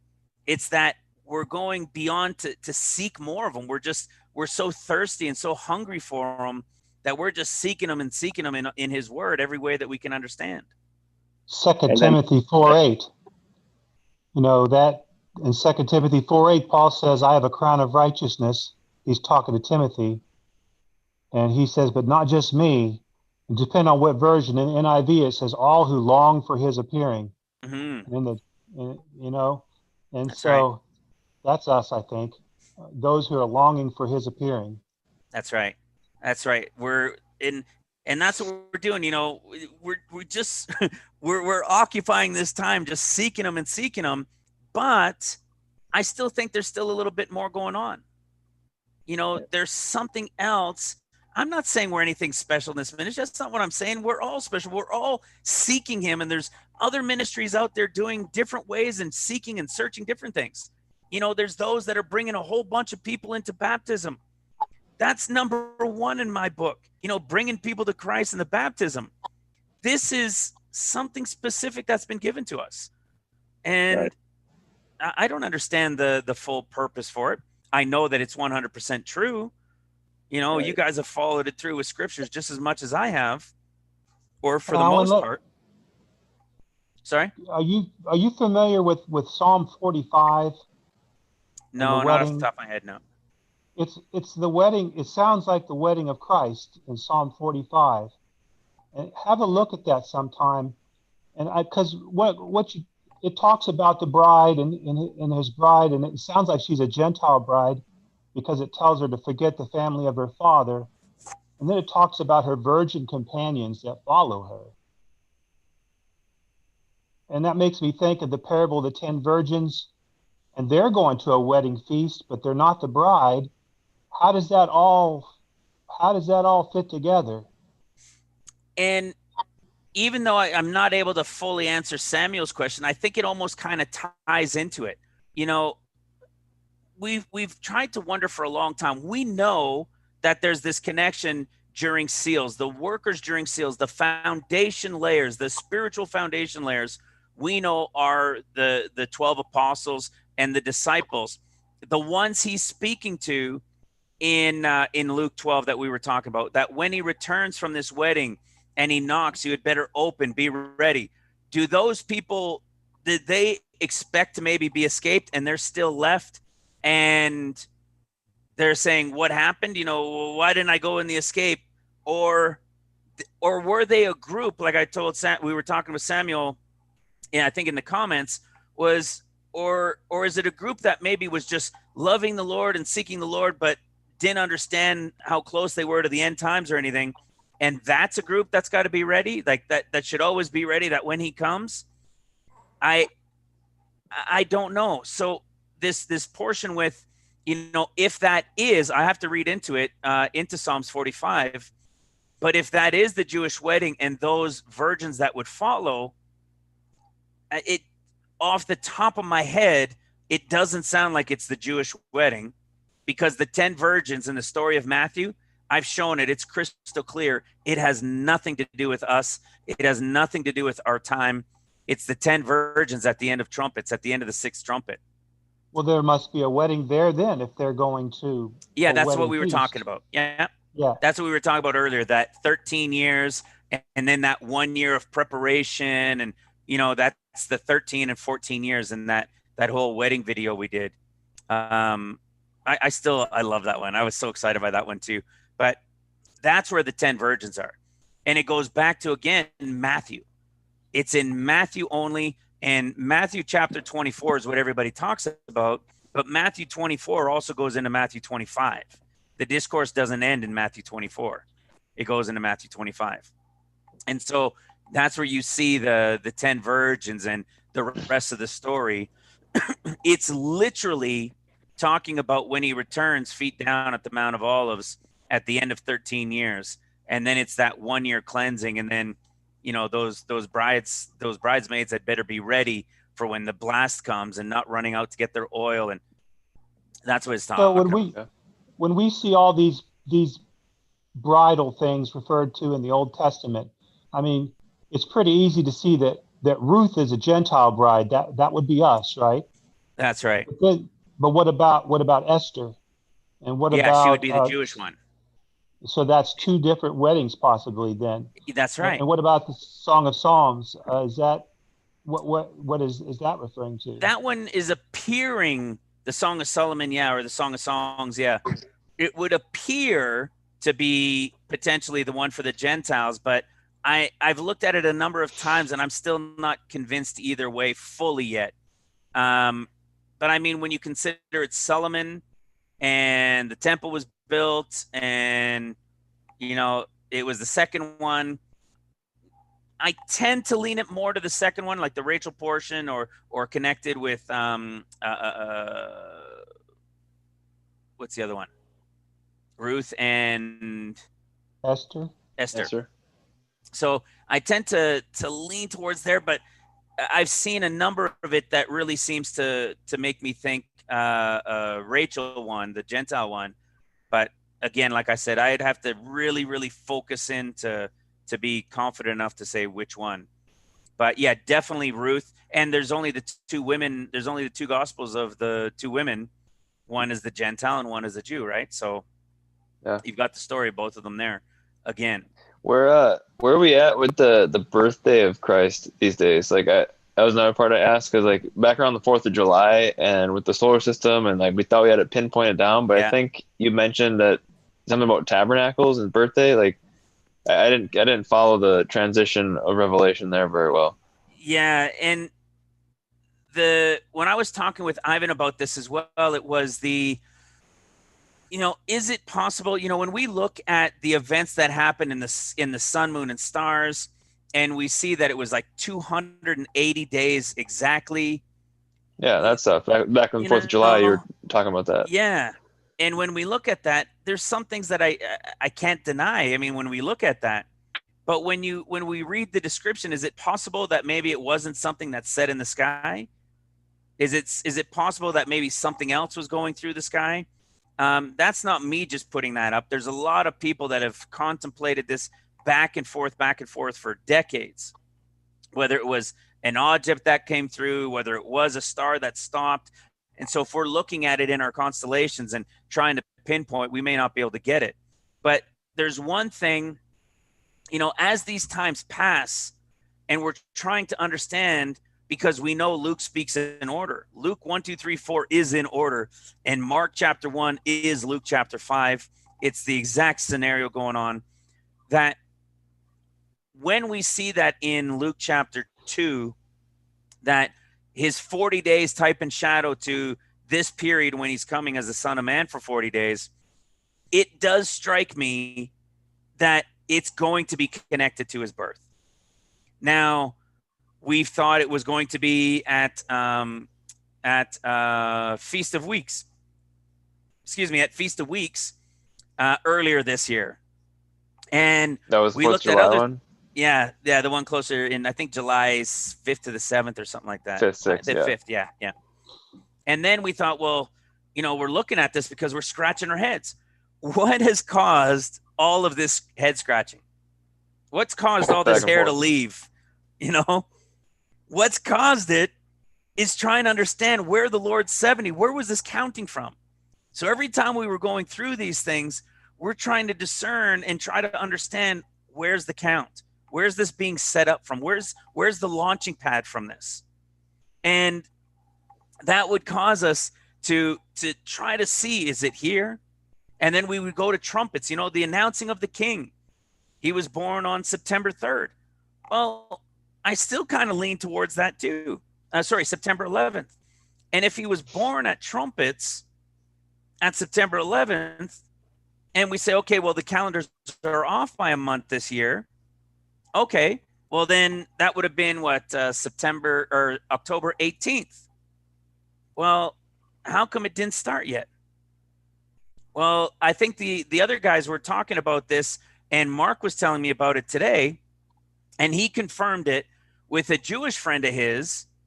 And the last time I heard about it was back in 2018. But back then, I didn't understand this following the 7-year cycles, the Shemitas, and having the count that we have now. But in a Shemitah year, trumpets is at atonement. Is at tabernacles. So is it possible that because we are in a Shemitah this year, that the 70th year is the Sabbath year, that the trumpets that's to be blown at trumpets, which was October 18th, the true day, is going to happen at day 1 of Tabernacles? So if that were the case, what does it mean? Does it mean Christ really was born at trumpets of 3 BC?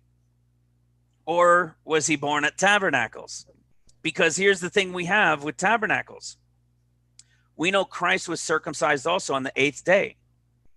And what biblical 8th day do we have? Like I was saying near the beginning, there's only one biblical feast 8th day out of the feasts of the Lord, and that's tabernacles, and it's the 8th day. So it almost seems like he could have been born at day 1 of tabernacles and had his circumcision on the 8th day of tabernacles. So by that you mean that that's the only feast that is supposed to last 8 days and does That's every right. or what? Okay. Yeah. Every other one is 7, or how many? They're all 7 one. days, or they're different. They're 1 or 7, yeah. 1 or 2 1 or 7. or 7, yeah. Okay. You know, Is some there people any will say, well, relation- what about Hanukkah? Hanukkah is not one of the feasts of the Lord. Is there any relationship to that Jesus standing up on the last great day of the feast in John chapter 7? Yeah, you know what? Let me bring that up because I noticed something in the wording just a couple days ago. In John chapter 7, it was something I posted in the forum and I shared it. And it was because of our sister Tiffany that was led to share this. She shared verse 23 and I had added verse 22 to help give context. So we know that it's tabernacles. And in John 7, verse 22, it says, Moses therefore gave unto you circumcision. So all of a sudden, here we are talking about this, and he's talking about a circumcision. And we know that there's an 8th day coming in about 4 days or so from when he talks about this.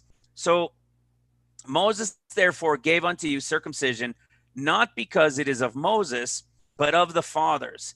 And you on the Sabbath day circumcise a man. So it doesn't matter if it's a Sabbath day, you guys will still circumcise because you know that was the law and what was told to you by Moses. So you guys are doing work. You know, you're saying don't do anything on the Sabbath, but you guys went and circumcised still.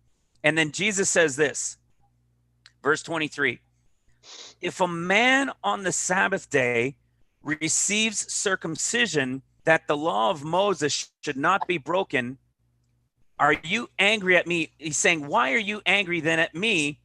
Because I have made a man every whit whole on the Sabbath day. Did you catch that?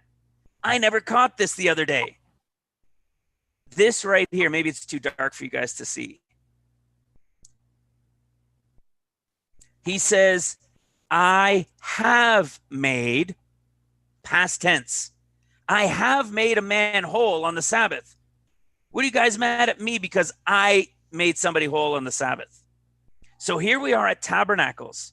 He's showing up in the midst of Tabernacles, telling them, look, don't be mad at me because I made a man whole on a Sabbath when you guys go and circumcise them on the Sabbath, and you're giving heck to me because I'm doing this. When I had read this before, I looked at it and said, this is telling us about the 8th day, the circumcision that would happen on the 8th day, which would be us. But that's not what he said.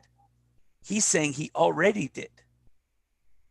So where's the Sabbath that comes before he's there and being given trouble for it? Are they giving him heck for having made a man whole 6 months ago, a year ago, 3 months ago? No, he probably made a man whole on day one. That's the context of the whole story. So here it is, on a Sabbath day, he made a man whole already, and he's speaking from the midst of the Feast of Tabernacles. Is it telling us that it was actually day one? You see? I think what this gives us is, let me get the screen share back. I think what this is telling us is the 31st, you see? And here's the Sabbath.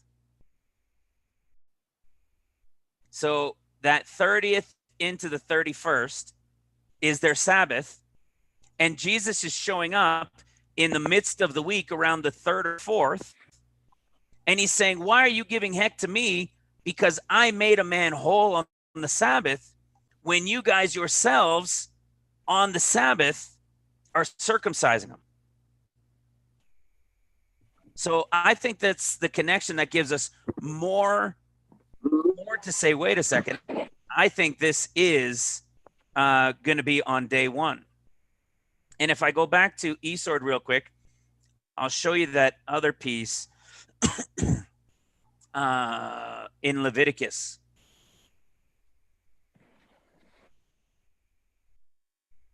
So we've got all the feasts of the Lord, Passover, first fruits. We know that this first fruits is Christ, which means in the beginning. It's literally in the beginning from Genesis 1, the same word. We have the Feast of Weeks, and this is the first fruits of those that have leaven. This is the first fruits of the wheat harvest, the Feast of Weeks. We know from, we were saying earlier, Exodus 34, that they don't observe it until the Feast of Ingathering. So this is something that's really gotten me. So when people say, oh, so now you just dump the Hebrew calendar, what makes you think? I mean, you've been wrong with these other dates. Why do you suddenly, you're the one, and why would you suddenly say it's not the Hebrew calendar and you suddenly understand that it's not? Well, because the bride is the first fruits of the wheat harvest, and she is going to be observed at the Feast of Ingathering, just like Exodus told us.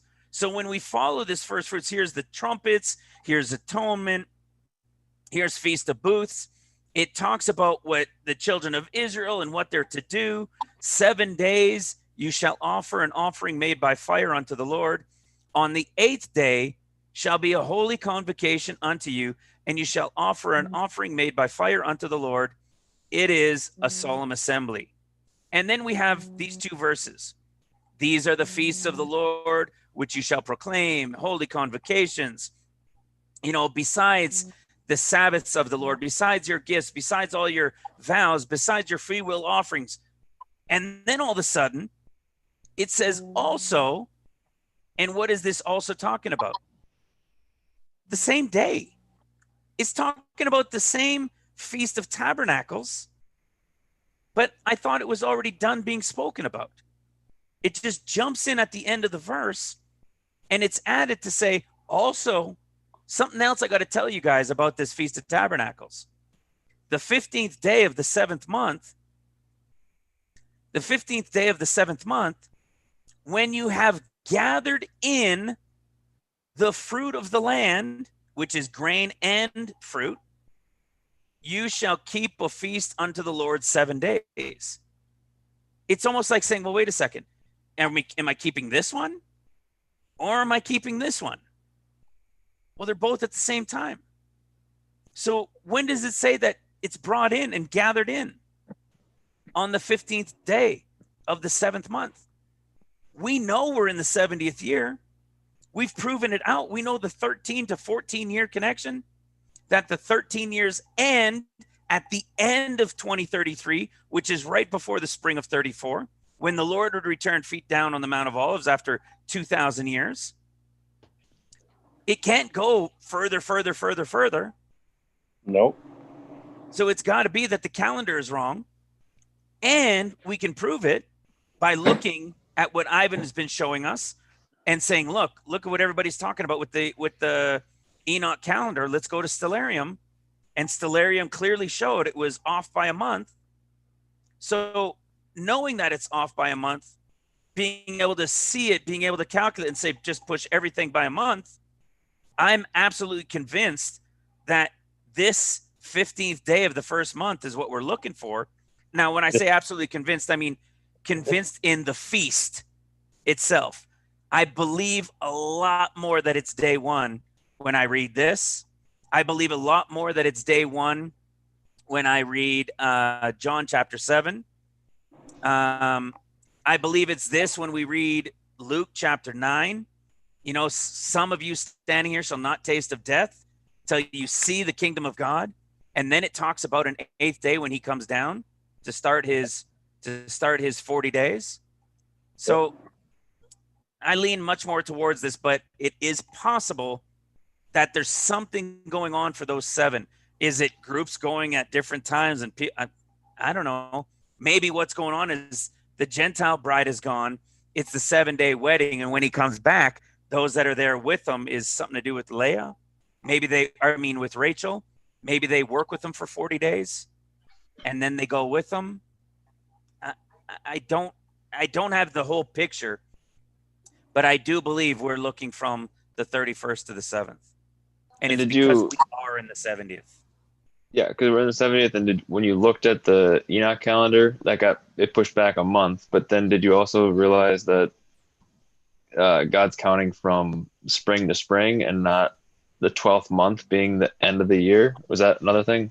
Yeah, we've known. I used to say all the time it's spring to spring. I don't know if you've been around for have you been around for a little while or 6 months? For 6 months. This one was quite a while ago. Jimmy would know this one. Some of you guys would know it here as well. That we used to always look and say that it was spring to spring.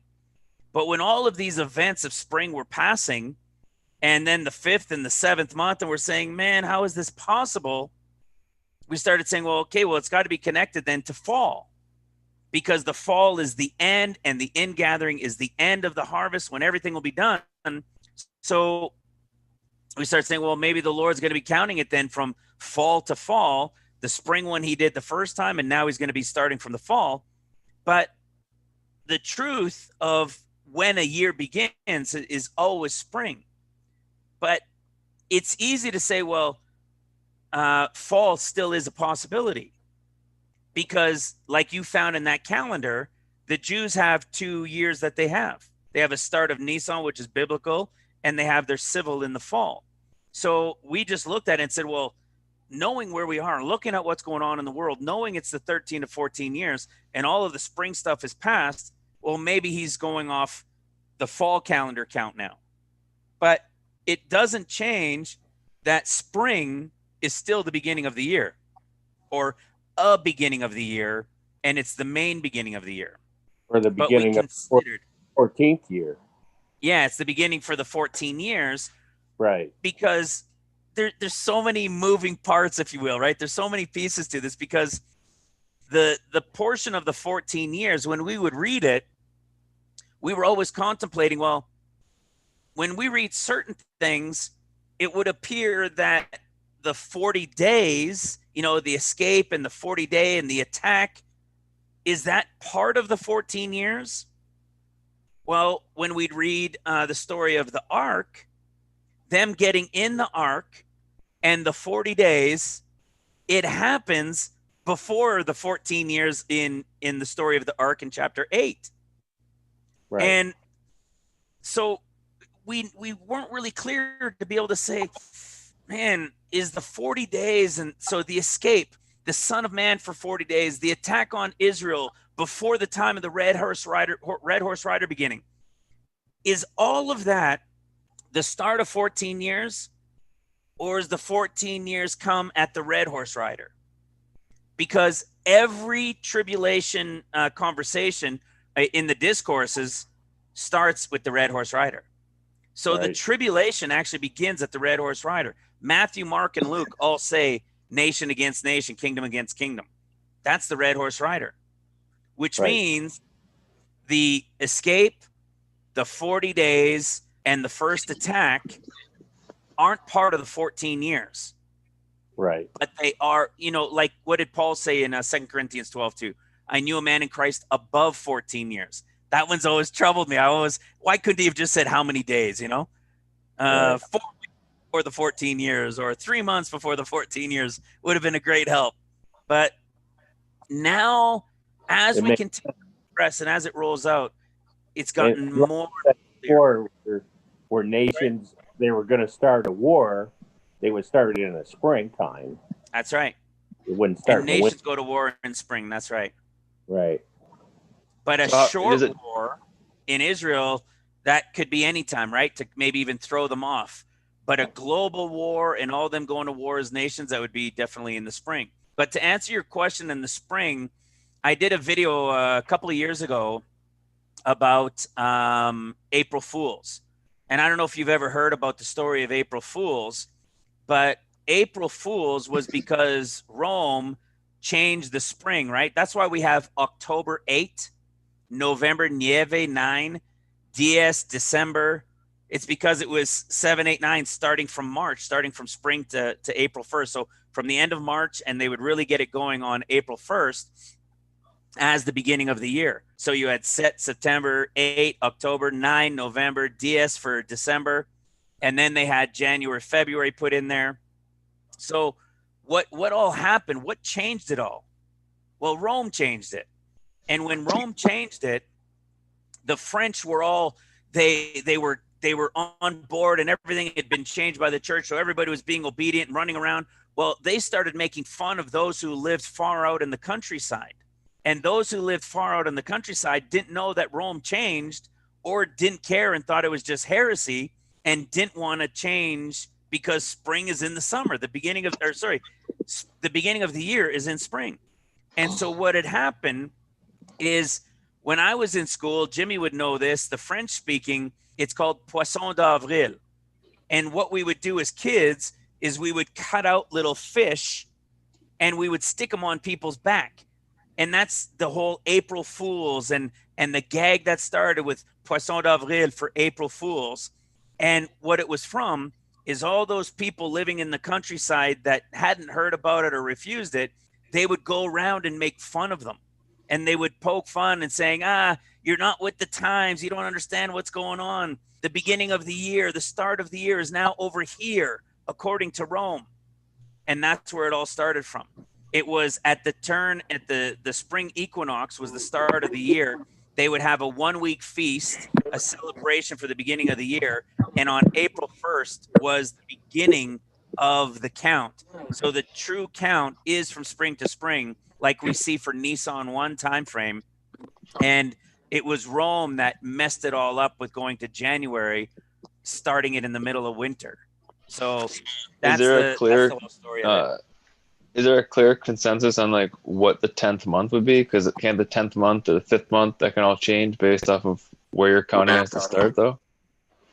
Yeah, see, that becomes part of it too. And this is why I've stuck for so long, because I had been bouncing on different calendars when something passes. And the only reason that I was bouncing to different calendars back a couple of years ago was because at that time we believed we were in the 70th with the rest of the world, and these events weren't happening. And then in 2019, again, still bounced a little bit earlier in the year, because we thought, well, now's got to be the true 70th. And so when I finally said, I'm not bouncing in these calendars anymore, I'm going to stick with the Hebrew calendar. One of the reasons is, one, yes, the blood moons and so forth. But the second reason is because why would he be telling them in their book, let's say their book, in the Old Testament that they read, they've got Zechariah, and they're in their synagogues and they read from Zechariah, and it tells them in the 5th month and in the 7th month. If it was off by a month and they observed it in the 4th month and in the 6th month, see, it would lead you to believe that their calendar is probably right and that they've been observing it for 70 years on the 5th and 7th month. You see, it's kind of like what we're doing now. Yeah. So, but now that the season is past of Tabernacles, we got to say, that's why I said, well, I can't stick with this Hebrew calendar this year. And we've got a brother that's been on me for a while saying, look, it's off. I could show you that it's off by a month. So we come back to this main question. If the Hebrew calendar is off by a month, which I do believe it is now, and it is off by a month, yet they're reading from Zechariah for the 5th and 7th month, and we know that it doesn't mention the 10th because they wouldn't observe the 10th, is it still telling it to them on the Hebrew calendar? Or is it telling to them based on the real calendar? Yeah, that's what we don't know. It's a head scratcher, right? Because it's going to happen in the real calendar. Well, here's the thing. The good news is we know they don't get to the 10th month. And what did we see even on the Gentile calendar? We saw that it's December 25th is their 10th month, 10th day fast. That's not mentioned in chapter 7 because they won't get to it. They would be attacked before that. And when we adjust for the real calendar, we could see that there's that period of time in December, which is still in the 20th year, that still lands in that period of time for them to be attacked.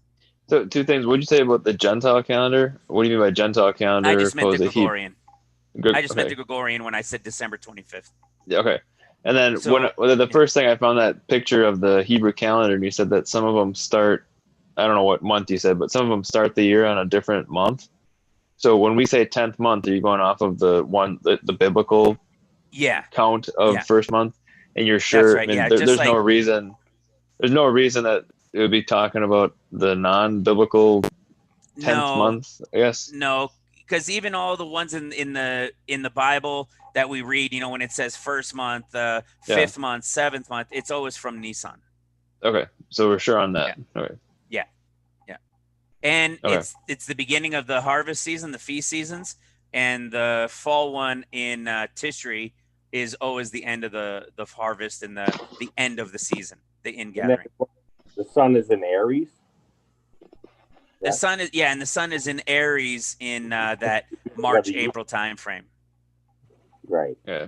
So what do you do with that question? Like that they're essentially reading and they're celebrating their feasts. They're doing all of that on the calendar that's incorrect. But if God's timing is on a different one, it's just. But it's not always off, right?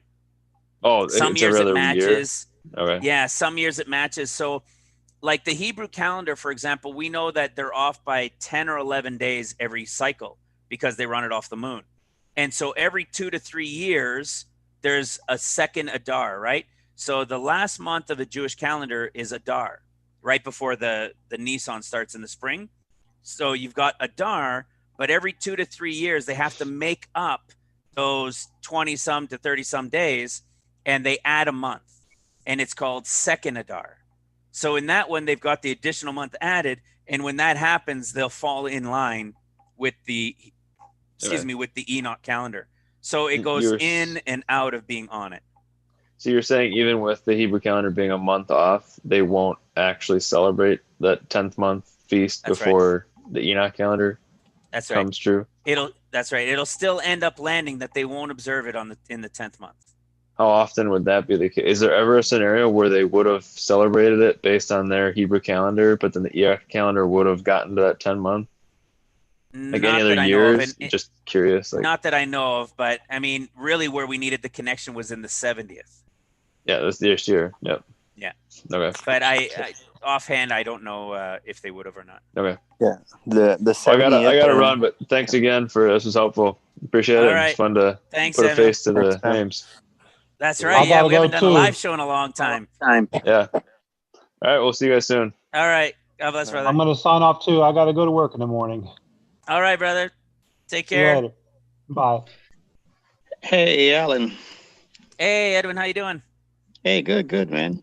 Hey, quick question. I didn't know if this was touched on already. So, going back to John, he was a forerunner, came 6 months before Christ. Now that we got the calendar kind of situated with the Enoch, I see Passover was April 20 something? No, I'm sorry, May 7th. May 7th this year, according to the Enoch. Yeah, I think so. Yeah. May 7th, yeah. So I did 6 months, afterwards, as far as, and it came up to November 7th. And of course, that could be where Jesus is born, but it could be that I know there's a thing to where in Jewish tradition, you're born and then 7 days later you're circumcised and you're presented to God, to the temple. So, and it's not really a question, but I was just kind of pondering it. Like, what does that look like? So on the 31st, we're taken. And in 7 days, there could be that wedding going on.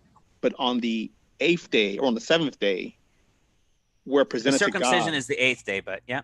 So, yeah, I'm sorry. Circumcision the 8th day. But after that period, then you're presented to God. So,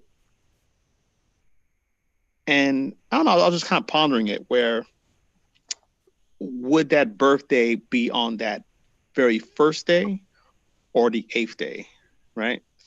Yeah. Wondering what that looks like. I was just thinking deep. I think it would lean us more to say on the first day would be his birthday, knowing that on the 8th day is when the circumcision happens. Even going according to Luke chapter 2. So if knowing that Luke is in order, the question that I had recently had, and I talked about in one of the recent videos, is Luke chapter 2, we know it's a type and shadow for Christ's 40 days, but the fact that it was relating to his birth, is it something that we were also to understand, not just as a type and shadow of 40 days, but that it would be connected to his birth? I do believe it is, and I believe that it very is likely that the reason for it being connected is, one, is it's the Shemitah year, it's the Sabbath year. And we know now that trumpets are blown and they're delayed until Tabernacles, which would then push his birthday to Tabernacles this year. So the trumpet would be blown.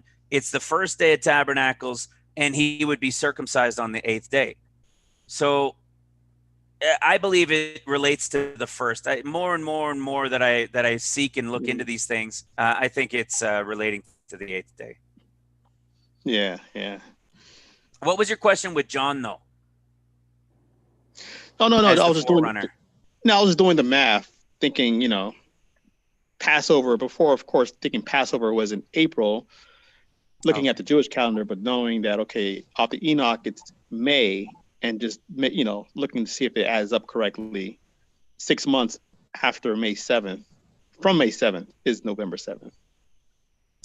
Oh, okay, I got you. Yeah, 'Cause yeah. I wasn't sure if you were maybe getting at expecting the type and shadow of John Forerunner to come now, because that's not till later in Seals. Yeah. Oh, no, yeah, no, I was just looking from just a birthday point of view when he was born. Oh, I see what you're saying. Okay. Yeah. Because now that I looked, of course, there's a lot more, scripture and evidence and just videos that came out prior saying that the evidence of him being born on tabernacles of Zechariah and then his duties at the temple and how that all played in. And so, yeah. So I was looking at the May 7th connection. If that lines up as well, and that little girl that you well, I guess I keep saying little girl, she's not a little girl anymore. But that little girl you had shared that they said, oh, we had to wait till Jesus' birthday was done. Right. Yeah. She, 7th into 8th. Okay. I'll look into that in a minute. I saw another video from her. I had never seen it before, but this was back. Let me bring Allison in. I don't know why it's just my face on there, even when you guys were talking. Maybe because your screen wasn't live. Oh, okay. So, yeah, that's why. So it just got my big head there. So it's, I saw a video. It just came in my feed just 2 weeks ago.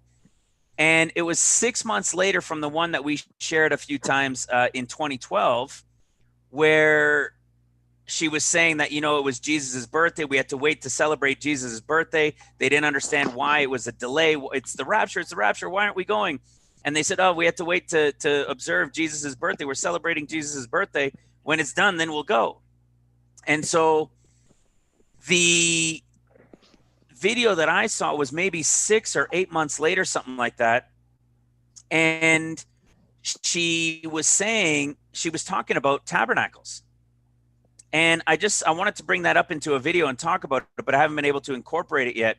But I found it interesting that just a few months later, back in 2012, she started saying, from what she had seen and what people had shared with her, that there was this connection to tabernacles with Christ's birthday. Yeah, I did see that. I have to watch it again, but I thought that was interesting. I didn't hear anything too specific, but she was bringing up the question about, And for those that are maybe newer, they don't know what we're talking about. But for those that have been around for a little bit, you'll understand what we're talking about. And it turns out that, just several months later, it's not that it's oh, wow. It's that it's interesting because she was the one that shared in this dream vision that she had that we had to wait till Christ's birthday was done. So, we're at a point right now where we've got a connection to that we've always known was there with the 8th day and circumcision. But because we can now understand the 70th, we can understand the Sabbath years in the final 14 and those counts, we can understand that we're in a Sabbath, in a Shemitah year, which means trumpets is observed at tabernacles. The trumpet's blown on day 1. So maybe there is this connection, but you know what it does is it going to be trumpets or is it going to be tabernacles? Well, we won't know till we're there because they'd both be the same. yeah, whichever comes first, right? That's right. It blows it the moment before tabernacles begins. Hey, Neil, you had some artwork I saw you were sharing. Yeah, I'll show you. This is actually I did this in 1986. Wow. And my art teacher said, well, we're going to draw something, but you do, a self-portrait. So this was like me making myself as a clown. Yeah. Some detail in there. Wow. You've been doing that for a while. Yeah. I remember my wife was telling me about her brother. He painted a picture in high school, and it was a watch, but he had a man in a noose as like the hour hand going down, and they were saying, "Oh, you sure maybe we don't need to send you to the psychiatrist or something?" Right. Right. And you're a carpenter too, right? You've been a carpenter, you said, for 30 years. Yeah, probably years. Sorry, 35 years. 35 years. Wow. 61 years old. Say that again. 61. 61. Okay, so you're still a young guy. Yeah. But, you know, enjoying the whole thing and looking forward to seeing the Lord and enjoying the family here on, you know, MR. It's just like fantastic. And it's been a godsend to have you in my life and, you know, the forum and everybody else. You know, it's like, you know, I know Christ is coming. He's coming for us. You know, I've shared with you, you know, my experiences, and Mm-hmm. it's true. Yeah, yeah. Maybe you'll keep those for private messages. Yeah, that, you know, between you and I. Yeah. But, you know, he's coming. Yeah. And it's this weekend, I believe, like you're saying, the 31st is.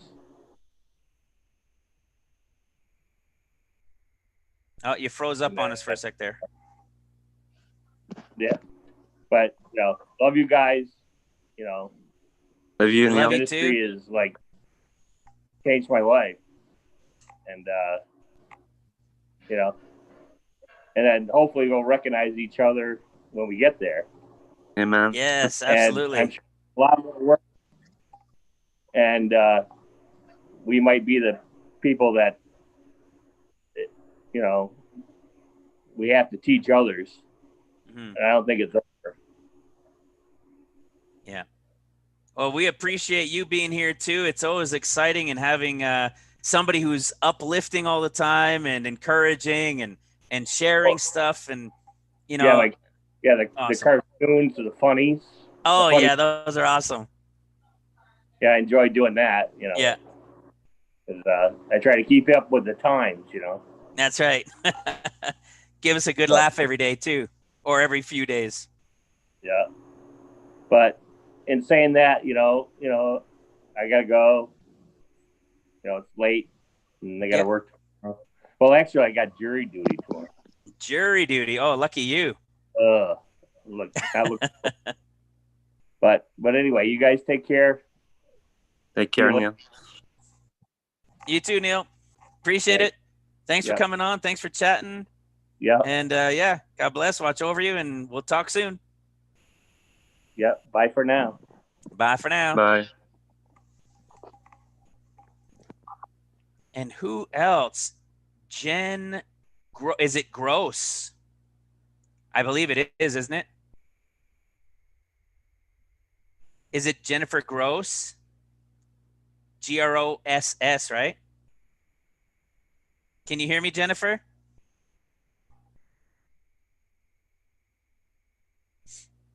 Oh, must have frozen. Man, my eyes, I got the heat on, blowing at me. Not blinking for a while. You'd think maybe I was tearing up from that. No, it's okay. Yeah. How are things over there, Brother Jimmy? Yeah, fine. And there's something cool about the 31st, October 31st. Also, there was the Renaissance. It's Martin Luther, like Oh yeah. in 5017, like he made the Protestant church. Like, Yeah. That's right. The Reformation. That's coming up. The anniversary is on the 31st. You're saying, yeah. yeah. Perfect. What other questions? Cody, everyone, let me say. Sorry, guys. I've been sucking at looking at the messages. If anybody was asking questions, sometimes I guess you guys just have conversations amongst yourselves too. So, did you have something for me, Jen? I don't know if Jen can hear me. Jen. No. Well, what else did I have? Oh, we actually kind of covered it a little bit too. It was in John chapter 7. You know, it seems John. Oh, you know what? Let's go into this because it brings me into. Jen, she tried to speak, but I think her mic is not on. Jen, if you can hear me, maybe just try exiting and coming back in, and maybe you'll be set up with your mic because we can't hear you.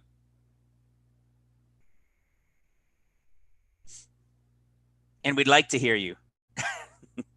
There we go. All right. So where was it going? Luke chapter 24. We've covered it before, some of these things, but I want to tie it into John chapter 7, just kind of, you know, as we're kind of just chilling and winding down and, you know, as people want to jump in or come in or out and ask questions. But this is something that's a big deal here as well. I was thinking, you know, can I actually do a video of all the things that have been revealed in the revelation of the Gospels? I would actually have to write a book almost as big as the Bible. The revelations that have come from the Gospels have been enormous. And every single time one comes, it always ties into the next. Like the recent one we had with the leper. You know, we've talked about the last chapter of Matthew, Mark, and Luke before, over and over and over. The color of the robes. Well, this was a big deal one as well. Excuse me, with the body, right? In Luke 24, verse 3, and they entered in and found not the body of the Lord Jesus. We know that that's like the body of Christ, his bride, his body bride, because we don't find it in Mark and we don't find it in Matthew. But there's something really interesting going on that I believe could be connected to John chapter 7. And the reason I say it is because if we can look at the feasts of the Lord, only 2 of them are 7-day feasts, right? There's Passover and the week of Passover, right? And there's tabernacles with the week of tabernacles to the 8th day. And if we look at it the same and we say, okay, just like we see here in Luke chapter 24, this is one of the reasons actually that we were also back in the spring thinking that Passover was a potential for us, because of verses like this and chapter definitions like this, because Luke chapter 24 is about the Son after his resurrection and his 40 days. But we've got wording in Luke that we don't find anywhere else. And one of the pieces of the wording is right here. The body of Christ wasn't found, and it says they were much perplexed. And I've shared this before, but I haven't shared it in a long time, this portion. And it was this here with 2nd Esdras. You see what we were talking about at the beginning? Chapter 13, 2nd Esdras, or Esdra 4, they call it as well. Starting in verse 29, he's going to deliver those, right? Those who are on the earth, deliverer, just like Hosea, the deliverer. So he's going to deliver those who are on the earth. And then what does it say? And bewilderment of mind shall come on those who dwell on the earth. And then they're going to plan to make war against each other, neighbor against neighbor. That goes into a little bit of what we talked about in the last video. We often tend to think that when one thing ends, the next thing is happening right away. So the escape, boom, the 40 days. After the 40 days, the attack. And after the attack, 14 years begins. But there's buildup in between these things. And this is all before the 14 years. And that was part of the other part of the mystery. When we see it in Genesis, they're in the ark, the 40 days. When the 40 days are over, the window to the ark is open. So it seems like it's all bang, bang, bang, bang, bang. But really, it's not. There's this buildup in this portion in between that takes place before the 14 years of nation against nation, being perplexed and so forth. And what do we see here? We see that group that's delivered. Then we see that they're perplexed. And then it says, they shall plan to make war against each other, neighbor against neighbor, kingdom against kingdom. So escape, perplexed, and then planning to make war. Now, when we see this, if the body wasn't there, we would say, well, this is on the third day, right? But the body was already gone. So if we're looking at it as a Passover type and shadow to a tabernacles type and shadow, then the bride would be gone on day 1, right? They go in by day 3, right? On the third day. So in that 3 to 4 day time period, somewhere in there when they go in, and they see that the body's not there. Well, if we put this into tabernacles perspective, and we go back to what we were just looking at in John chapter 7, we find out it's the Feast of Tabernacles, of course. And then we see this right here. He says, then why are you angry at me? Because I have made. Past tense, he's already made a man whole on the Sabbath day. So here he is showing up in the midst of the feast, like the resurrection, right? So he was day 1, the bride was gone. The body of Christ wasn't there by day 3. And what happens on the same day that they go in and see that the body's gone and they're perplexed?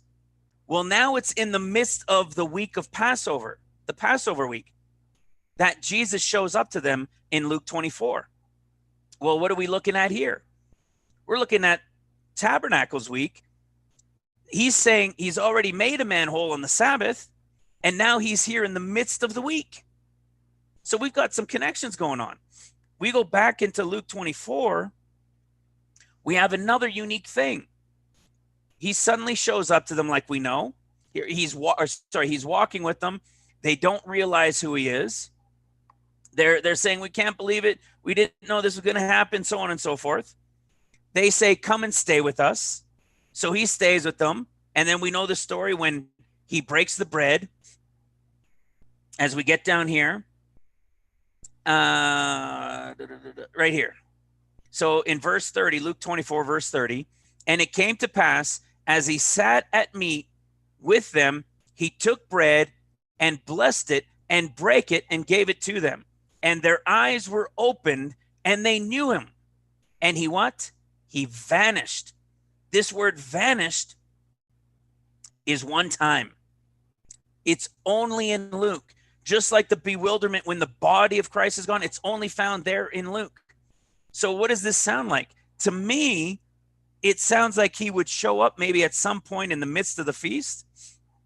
He's here with them, breaks the bread, and leaves like he's going back to the wedding now. And then at the end of that week, it would be the about an 8th day when he returns. And here's why I say that as well. Because when we see this here, it said, and it came to pass as he sat at meat with them. So he sat to eat with them and he fed them. He broke the bread and gave it to them. You don't have that in Mark and you don't have that in Matthew, only in Luke's story. When we take this into Luke chapter 12, again, to what we were talking about earlier with when I returned from the wedding, here's the story. Let your loins be girded about you and your lights burning, and you yourselves like unto men that wait for their Lord when he will return from the wedding, that when he cometh and knocketh, they may open unto him immediately. Blessed are those servants whom the Lord, when he cometh, shall find watching. Verily I say unto you, that he shall gird himself and make them sit down to meat, and he will come forth and serve them. This is that same group. So it seems like this group, as we were trying to understand these workers, that these servants that'll stay and become these disciples and apostles. I think these apostles are going to be like Elijah to John was. Now, we know the story of an Elijah. The John character comes towards the end of Seals. But I use it to give the picture of what I think is going to be happening with these apostles. And it's that John was referred to as Elijah. But when you ask John if he was Elijah, he's like, no. He's like, are you this? He's like, no. He's like, I'm the one in the wilderness that was calling out. He didn't realize that he was Elijah. He wasn't literally Elijah. He was the spirit of Elijah within him. And I think that's the same thing that's going to happen with these new apostles that are going to work this period of time. They're going to have the spirit of the apostles in them, and they're going to be crazy, wild, supernatural, raising people from the dead, the whole 9 yards. Leg grow, and that person that's walked with no leg for 20 years, boom, his leg is going to show up. It's going to get crazy, wild, supernatural. And I believe that's who he's talking to here. And it's like they were aware and they loved him even before the 40 days, meaning even before the escape of the bride. But there's this specific group that is either left or wasn't aware that there was this Gentile bride escape that's being chosen here, that they're being forewarned, or they were forewarned to be aware when he returns from the wedding. Is this talk of the return from the wedding what we're seeing in Luke 24 and in John 7 when he shows up in the midst of it? Is this that showing up in the midst and giving them warning, say, hey, when I return from the wedding, you had better be ready. Be ready for my knock, right? Always be ready. Because this first group that he comes to serve and sit down and eat with is only Luke's group. You don't find him do this. In Mark, he gives them heck because they refuse to believe the two witnesses. Isn't that appropriate? Because the two witnesses come at the end of Seals, and they're given a tongue lashing by Jesus. Instead of sitting down and serving them, in Mark, it says they were already sitting down and eating, and he comes and he unbraids on them because they refused to believe the word of the two witnesses that came first. And then when you read it in Matthew, it's none of that story. They go to the mountain where the Lord was, and it's a completely different story. This is only to sit down and meet with the group working during Seals, that group of the type of and shadow of the apostles, and then those disciples that will come from that. So I don't know that it gives us clarity as to who the workers are, but I believe that it's going to give clarity that anybody of us who are listening that may be a part of this, we can take comfort in knowing that we have some understanding that if the escape happens, or not if, when the escape happens, and if some of us are still here, that we shouldn't panic. We've understood. We love the Lord. We're seeking the Lord. We're repentant. We're digging in to draw closer to him. We're yearning for him. We're bringing people to Christ. We're waking them up in the revelation. We're doing what we should be doing. So I don't see why we would be left, but maybe this is part of it, right? We've got this revelation being given to a few thousand people around the world, and maybe some of them are being used for a purpose. And I've mentioned this before, but I can't escape it because of what we do understand, what has been given to us. And so this can maybe give a little encouragement just in case some of us are, just in case.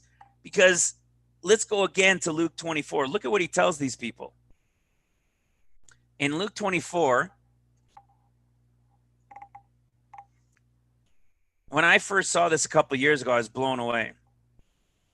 When he tells them in verse 44, he says, and he said unto them, these are the words. So remember, he vanished, right? He vanished.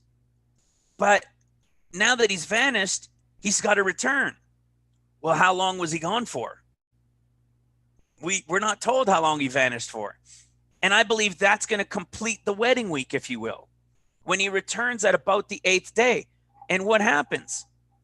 He shows up in the midst of them while they're having this conversation. He suddenly comes through the wall and he shows up in the midst of them, and they freak out. They're terrified. They thought they saw a spirit. And then he says, look, does the spirit have flesh and bone? We did a video on that, right? Because when he comes as the Son of Man, there won't be blood in him. It'll just be flesh and bone. And that's why flesh and bone is only spoken about in Luke, because it's the 40 days of the Son of Man. But he goes on as he's talking with them, handle me and see. Then he says in verse 44, these are the words which I spake unto you while I was yet with you, that all things must be fulfilled which were written in the law of Moses and in the prophets and in the Psalms concerning me. Guys, for those of you who have been around for a little while, and in particular for those that are newer and don't fully understand what I'm saying here, this is what our whole ministry was built on. You see, when he spoke this, there were no Gospels yet, right? The Gospels hadn't been written. So he was referring to these things that still had to be fulfilled about him in the end of days, in a future tense. You see, he's telling them during his 40 days, these things that were still to come that needed to be fulfilled about him. And where are they taught from? In the law of Moses, the first 5 books of the Bible. Where have I been showing you these things? The first 21 chapters of Genesis is a type and shadow of the 21 chapters of John. We've showed the story of the 14 years of the ark. We've showed it in from 7 and 8. We've showed chapter 29 through 31 in relation to Jacob. We've shown chapter 20 or 17, was it 16, 17 into chapter 21 with the story of Abraham and his 2 sons. We've gone into Leviticus and showing some stories and the connections in Leviticus. We've gone into Numbers. We've gone into the first 5 books, and we've been revealing these things, these books that have opened up, and they're revealing these things for the end of days. We've gone into the prophets. We've opened Zechariah, Hosea, Daniel, Ezekiel. What's another one? Jonah a little bit, Micah, Nahum. We've opened these books in the end time understanding.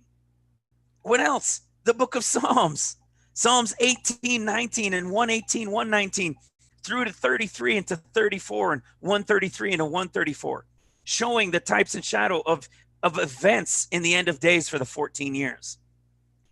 This is what he said he was going to open up unto them. We've only just begun. Listen what he tells them is coming next. Then opened he their understanding that they might understand the scriptures. What scriptures? The ones he just told them about. And this is why I say with a grain of salt, prepare our hearts. Just be ready. Always watching, always seeking the Lord, no matter when the time is. But if it happens, and some of us are still here, you probably have a grasp and some work to do of things that have been taught here that he's now going to open the understanding of fully for those that are going to work for him during that time. I think that's amazing. And again, only spoken of in Luke. Because this group here, during the 40 days, that group of the apostles, that group of the disciples that follow him to the Holy Ghost, Acts 2.0 anointing that we call it, that is the group that's going to work seals. And it's this group here that's going to receive the anointing of understanding the scriptures. We have a taste of it right now. We've been given some of these things, and I can't help but think there's more to it than just starting to open it and starting to get a taste over these last 3 years. It could be a preparation. So with that, guys, you got to have any questions? Anything else you want to ask? Oh, let me unshare this. I think I saw something. At least one more question here. Audio freeze. Never mind. Hey, one more question. In Luke 12:38, where he comes back from the wedding and it's the second watch for that group. No, I didn't.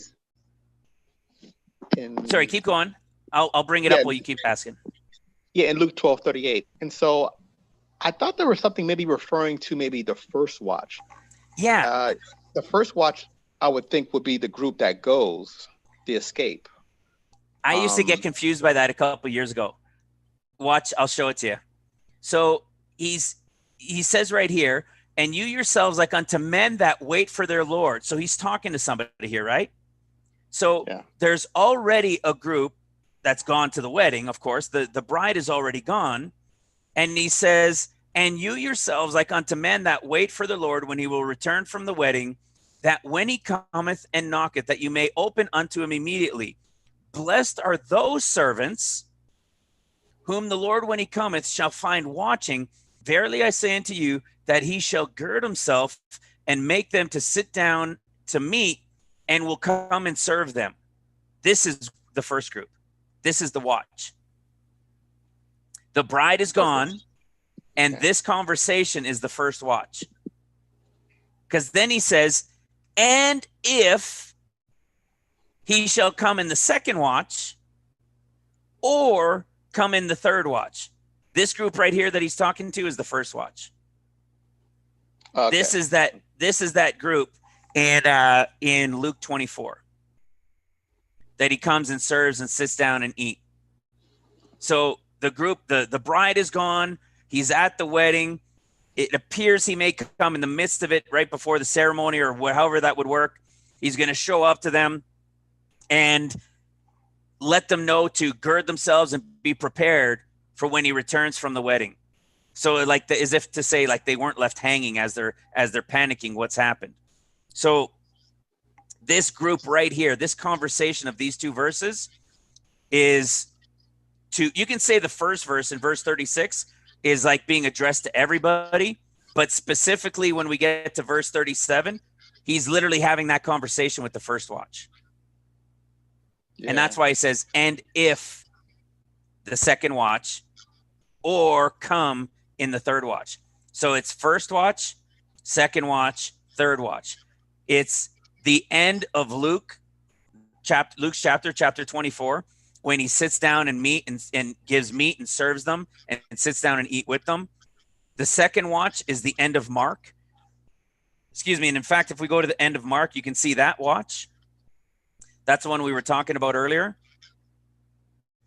See, afterward, he appeared unto the 11, and as they sat to eat, and upbraided them with their unbelief and hardness of heart, because they believed not them which had been which had seen him after he was risen. So he gives them heck. He gives them a tongue lashing while they're eating. And who is this lashing for their unbelief of what has happened? He's still giving them their marching orders. This is the 144,000 right here. And isn't it interesting that it's for their hardness of heart and their unbelief? Kind of sounds like the Jews, right? Yeah. And so this is the second watch. He's not sitting down to eat with them. He's not serving them food at the second watch. You see? They were there, but they were just there at the second watch. Whereas the first watch, he sat down and he served them. And when you go into the third watch, you go into Matthew 28, and this one here is what everybody likes to talk about, the whole Great Commission. You see, it's completely different than Luke and Mark's. And he says then the 11 disciples went away into Galilee, into a mountain where Jesus had appointed them. And when they saw him, they worshiped him, but some doubted. And Jesus came and spake unto them, saying, all power is given unto me in heaven and in earth. And then this is where he tells them to go teach. In Luke and in Mark, both he said, baptize and preach. Only in Matthew does he say teach and baptize. Why? Because the Lord is now returned, feet down on the Mount of Olives. He is returned. The whole world will have seen him and know that he's here. So there's no need to preach that the teachings and to preach about them, because the whole world will know. But what they're going to need to learn is his ways. They're going to need to be taught his ways. So they're sent out to go teach. And this is when they start baptizing in the name of the Father, the Son, and the Holy Ghost, which is why we should all be baptized, as Acts chapter 2, verse 34, 35, in the name of in Jesus' name, for the remission of sins and the receiving of the Holy Ghost. This is at the end of trumpets. And then we know it's the end here, because teaching them to observe all things whatsoever I have commanded you. See, he commanded, who did he command? The tribes, the heads of the 12 tribes that are going into all the world to teach those who are left the ways of the Lord. And to, and lo, I am with you always, even until the end of the world. And why end of the world? Of course, because now he's here, and he's here until the end of the millennial reign, when the world will be over. So these are the three watches. Luke is one, when he returns from the wedding and he sits down and eats with them. The second watch is Mark with the 144,000. Even their description is the 144,000 in Mark 16. You see that the serpents and things that won't hurt them and bites, it's because they're going to be working trumpets. And Matthew's group here is the third watch, and this group goes out during the millennial reign. They're the gates, as I've spoken about before, through which everybody's going to come to worship God every year. And so you have the foundation layers from the last chapter of Luke, those that he's going to sit down and eat. They're the foundation layers that are going to work seals. You've got Mark, those that are going to work trumpets. They're the wall builders. That's why it's during trumpets, and that's 144,000. And then you've got this group here in Matthew 28. They're the third watch, and that's the group that's going out during the millennial reign. They're the gates through which everybody comes. That's your foundation, your walls, and your gates into the temple. There's a spiritual side to it, and there's a physical side to it. And these are the three groups that are playing out at that time. So it's, see how awesome that is? Man. Cool. It's so awesome. And maybe I'm going to show you guys this too. This is connected to it. In Luke 12, verse 40, he says, "Be ye therefore ready also, for the Son of Man comes at an hour when you think not." So this is, I would say this is speaking to us now. We can know the day, we can know the season, the year, all these things we're aware of. It's telling us here we can only not know the hour. That's pretty good, because Luke, Mark, and Matthew, I mean, there's a reason why it says day and hour, but in Luke it's only the hour. So are we on something here, right? We've got these 2 days that we're intensely looking at, in particular the first one. So at an hour when you think not. Then Peter said unto him, Lord, speakest thou this parable unto us, or even unto all? And I've never fully grasped what that means yet, because it's really interesting. You don't know if he's speaking to everybody or just to these guys. We know the earlier part, we know it was the three watches, but why this all that's being spoken about there? But this is what I want to say. Be faithful and a steward in his house. But, and if that servant say in his heart, my Lord delayeth his coming. This is really interesting. This is another piece before I get to where I want to get to. In verse 45, he says, but, and if that servant saith in his heart, the Lord delayeth his coming, and goes on and beats them and so forth. Well, wait a second. Why would one of these servants think the Lord is delaying his coming? Do you guys, can you understand why? Is it possible because everybody thinks the tribulation's 7 years? And so maybe the rapture, it wasn't the rapture because I believe in Jesus, I believe in Jesus, I believe in Jesus. Did they think maybe it was going to come in 3.5 years and it was a mid-tribulation rapture? And they're now thinking the Lord's delayed? Some are going to fall away and say they think it's delayed. That's what I think's going on there. And that's why they're going to end up getting a big whooping for it. They're going to get a beat down.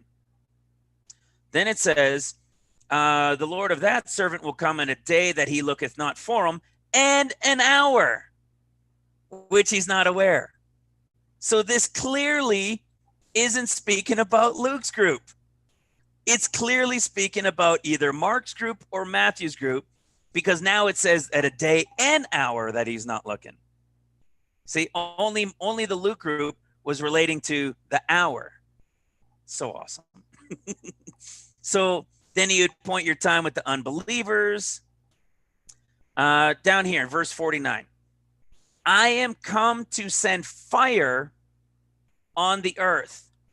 And what will I if it be already kindled? I have a baptism to be baptized with, and now I am straitened till it be accomplished. Suppose you that I am come to give peace on earth? I tell you, nay, but rather division.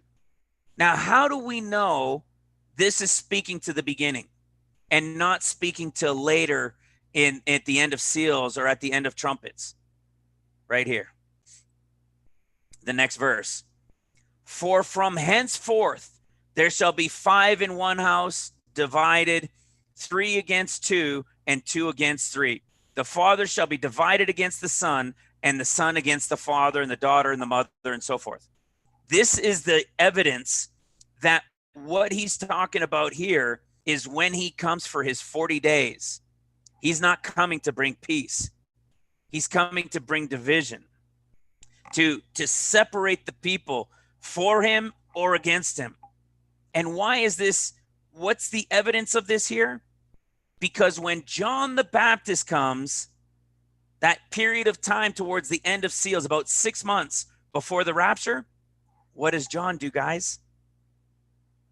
He restores the fathers to the sons, the daughters to the mothers. You see? That's the evidence that this is from the beginning. So what's coming? Fire from the start.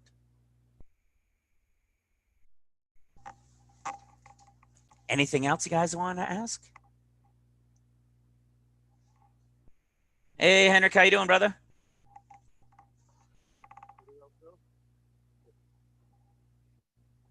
I can't hear you. No, I can't hear you, Henrik.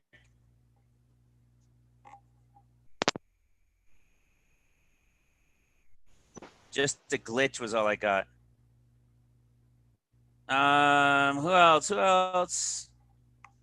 Any other questions? Let me just keep it on eSword. No, keep it on the calendar. Anybody have questions? Questions? I'm just having a little look over here. Give me a second. That's a lot of chat going on. All right. The Pope is the false prophet. The Pope could be the false prophet for sure. Did you guys, actually, I had a note on that one. It's funny that that one showed up as the last little comment I saw. Did you guys, do you guys remember that video I did not too long ago? I thought that one was pretty wild as well. In the Gospels. Remember in Luke chapter 24? No, sorry, in the discourses. In the discourses within Matthew, Mark, and Luke. We know Luke is first. Luke is to the bride of Christ. Mark is to the sleeping church that's left behind going through seals. Matthew is to trumpets for Judah. Well, when we see the story here in Luke, there's nothing about the false prophet. Excuse me, and there's nothing about the Antichrist. There's nothing in Luke's discourse. Why? Because Luke is talking about a period of time of 40 days. And in Luke in Luke verse 10, 21 verse 10, I've been saying this for probably 3 years now. The reason Luke wrote this in black letters here, before nation against nation, kingdom against kingdom, is because then said he unto them. Who's he talking to as them? Mark and Matthew. He's talking unto them who are going to be there during nation against nation. But in chapter 12, we have, but before all these. We've talked about it many times. We've explained how but before all these takes us all the way down through to the end of 40 days. And then it says, for these be the days that vengeance will now begin, and so on and so forth. Israel will soon then be attacked, and then the tribulation will be coming. But there's nothing there about the false prophet, and there's nothing there about the Antichrist. When we go into Mark's discourse, we end up seeing there's our nation against nation starting in verse 8. And we see preach throughout the earth. Where is it? Here it is. In verse 22, for false Christs and false prophets shall arise. So we know that during Mark's time, which is the period of seals, it's going to be the time of the Antichrist and the false prophet. So there we have the false prophet the Antichrist and the false prophet. When we read this coming of the Son of Man and we read the rest of the story, we have no more, it's over. There's no more about the false prophet and Antichrist. When we go to Mark, this was so much fun. Every time this stuff proves itself out that we have understood the Gospels, we have understood the 14 years. When we come into Matthew 24, we see right here, verse 7, nation against nation, kingdom against kingdom. We see in verse 11, it says, and many false prophets shall arise and deceive many. Well, wait a second. In Mark, it said false Christs and false prophets. That's because during seals, it'll be the time of the Antichrist and the time of the false prophet. When seals ends, God is going to kill the body, right? As we read in Daniel 7, he's going to kill the body. He's going to kill the Antichrist. But the rest of the kings, right? The 10 kings and so forth, they had their kingdoms and everything taken away, but their life was able to continue. So when we go into Revelation chapter 17, and we know this about the son of perdition, it says that he was, is not, and shall be. What does that mean? Well, in Mark, we saw that he was. So during mid-seals is when he shows up, which is why it was halfway through the discourse of Mark. So the false prophet, the Antichrist and the false prophet show up, give or take mid-ish seals, when he gets that power to continue 42 months, and the false prophet uplifts him and makes him the one. Then in the beginning of Matthew, we don't see the Antichrist anymore. We only see the false prophet. And like I said, it's because the Antichrist was killed at the end of seals when the Lord came down on Mount Zion and there was that big battle. But the false prophet is still around. And then we keep going a little bit further into Mark's discourse. And suddenly by verse 24, we have false Christs again and false prophets back. Because the revelation is from Revelation 17. He was during the second half of seals.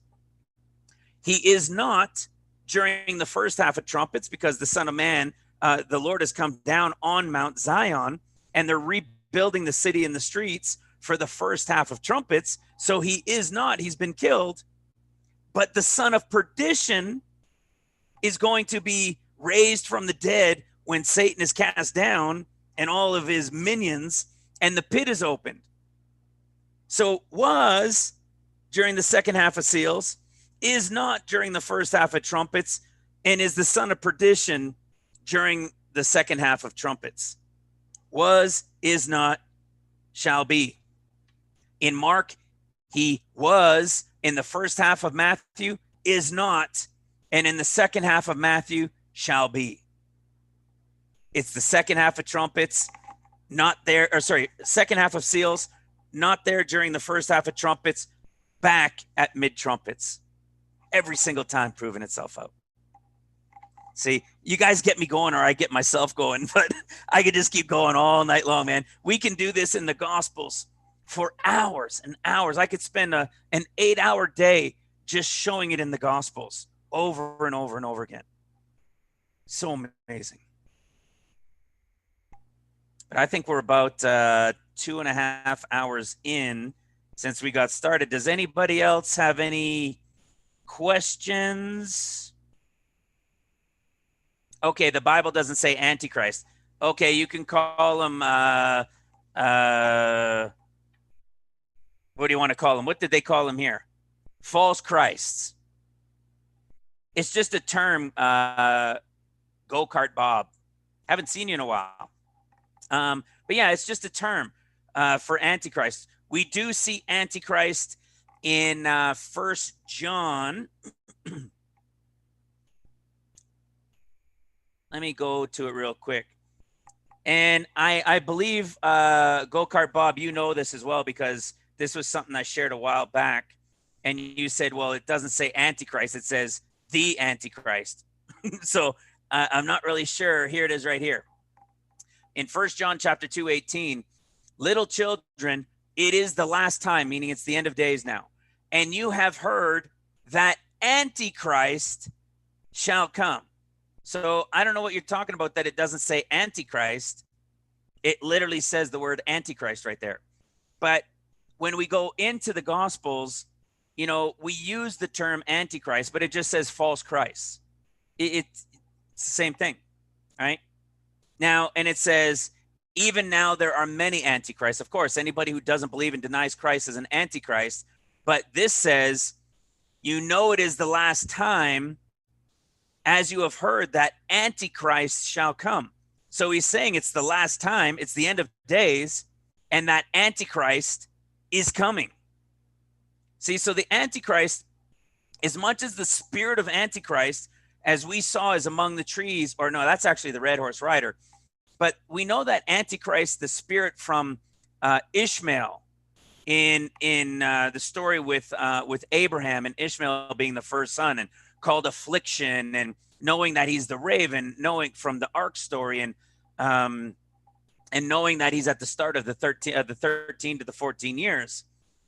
He is the Antichrist spirit, but Antichrist doesn't really get his power until Midish seals, 2.5, maybe 3 years in, when the power to continue 42 months comes. And that's why it says it is the last time, and you've heard that Antichrist shall come. So this is when he's really going to be Antichrist, the real Antichrist, and everybody's going to have to start worshiping him or suffer the consequences. And it says, even now are there many Antichrists, whereby we know that it is the last time.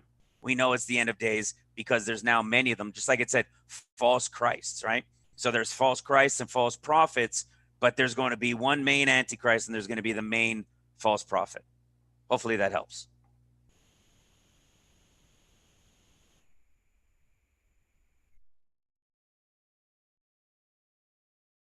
Oh, what do I see? Do you fully agree with interrupts? I don't know what interrupts is sharing. It's like this. I teach to give people the keys, to give the eyes to be able to see it.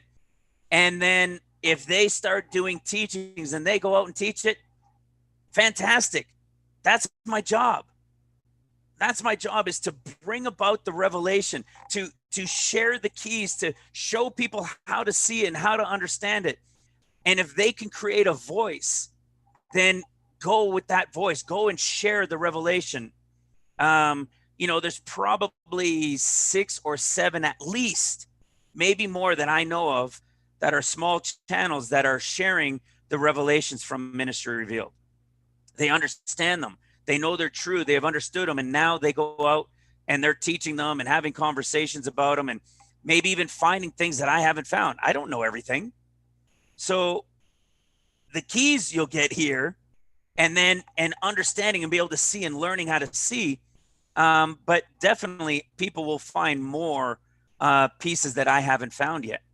But as to what interrupts channel in what they're teaching, I don't watch it. It's like, the other 6 or 7 or so that are out there, I have no idea what they're teaching either.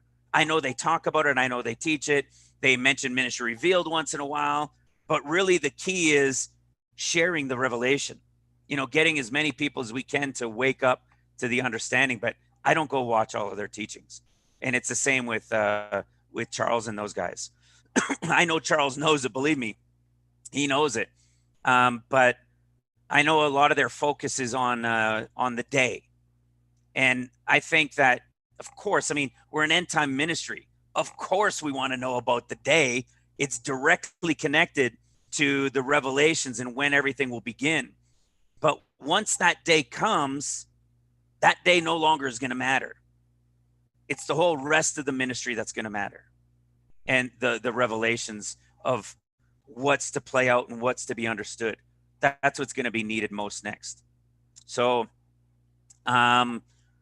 if you guys wanted to send me something in relation to what it was that they're sharing, you can do that. You can always, if you guys are on the forum, so there's ministryrevealed.com website that our brother Jimmy Luttrell is the one that built that for us and takes care of it, and it's a beautiful job. In there's a link to go into the forum, and you can subscribe to the forum. Just like take you 10 seconds. And then there's, 500-600 people in there, praying, uplifting, sharing, events of the world, mark of the beast. I mean, all sorts of things going on in the world. And you can always private message me there. Excuse me, if there was a particular question or a specific question that you wanted to ask me about that, because I don't know if I'm going to be able to see it in the comments. I just see trying to catch my name. Do I agree with interrupts? And again, I don't know, agree with what, I don't know what they're teaching. But I see somebody's trying to get my attention. Alan, do you agree with interrupts? Do you agree with interrupts? And then somebody else under a different name, do you agree with interrupts? I don't know. I would hope so. But maybe they found things that I don't know, or I have no idea. But I would hope so. And if it's related to a day, I think we're all pretty much in that same period, right? I think we're all looking for, I think we're all in that same time frame with the Enoch calendar and saying anywhere from the 31st to the 7th. So if they're saying something different, that's okay. We know it's the 70th year. We know it's the 70th year now. We've got the revelation. We've got the understanding. So anytime within this period, good for me. Sooner the better, though. Anything else? Anybody want to ask?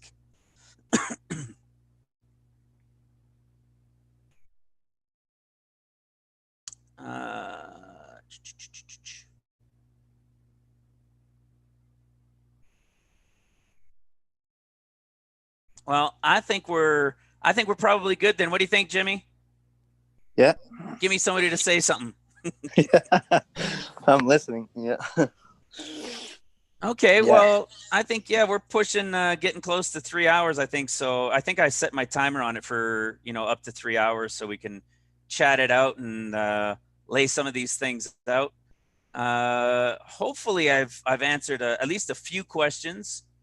Certainly wouldn't be able to get to them all, but, and sorry, I couldn't even see them all. So, with that, I'm pleased. I believe it went well.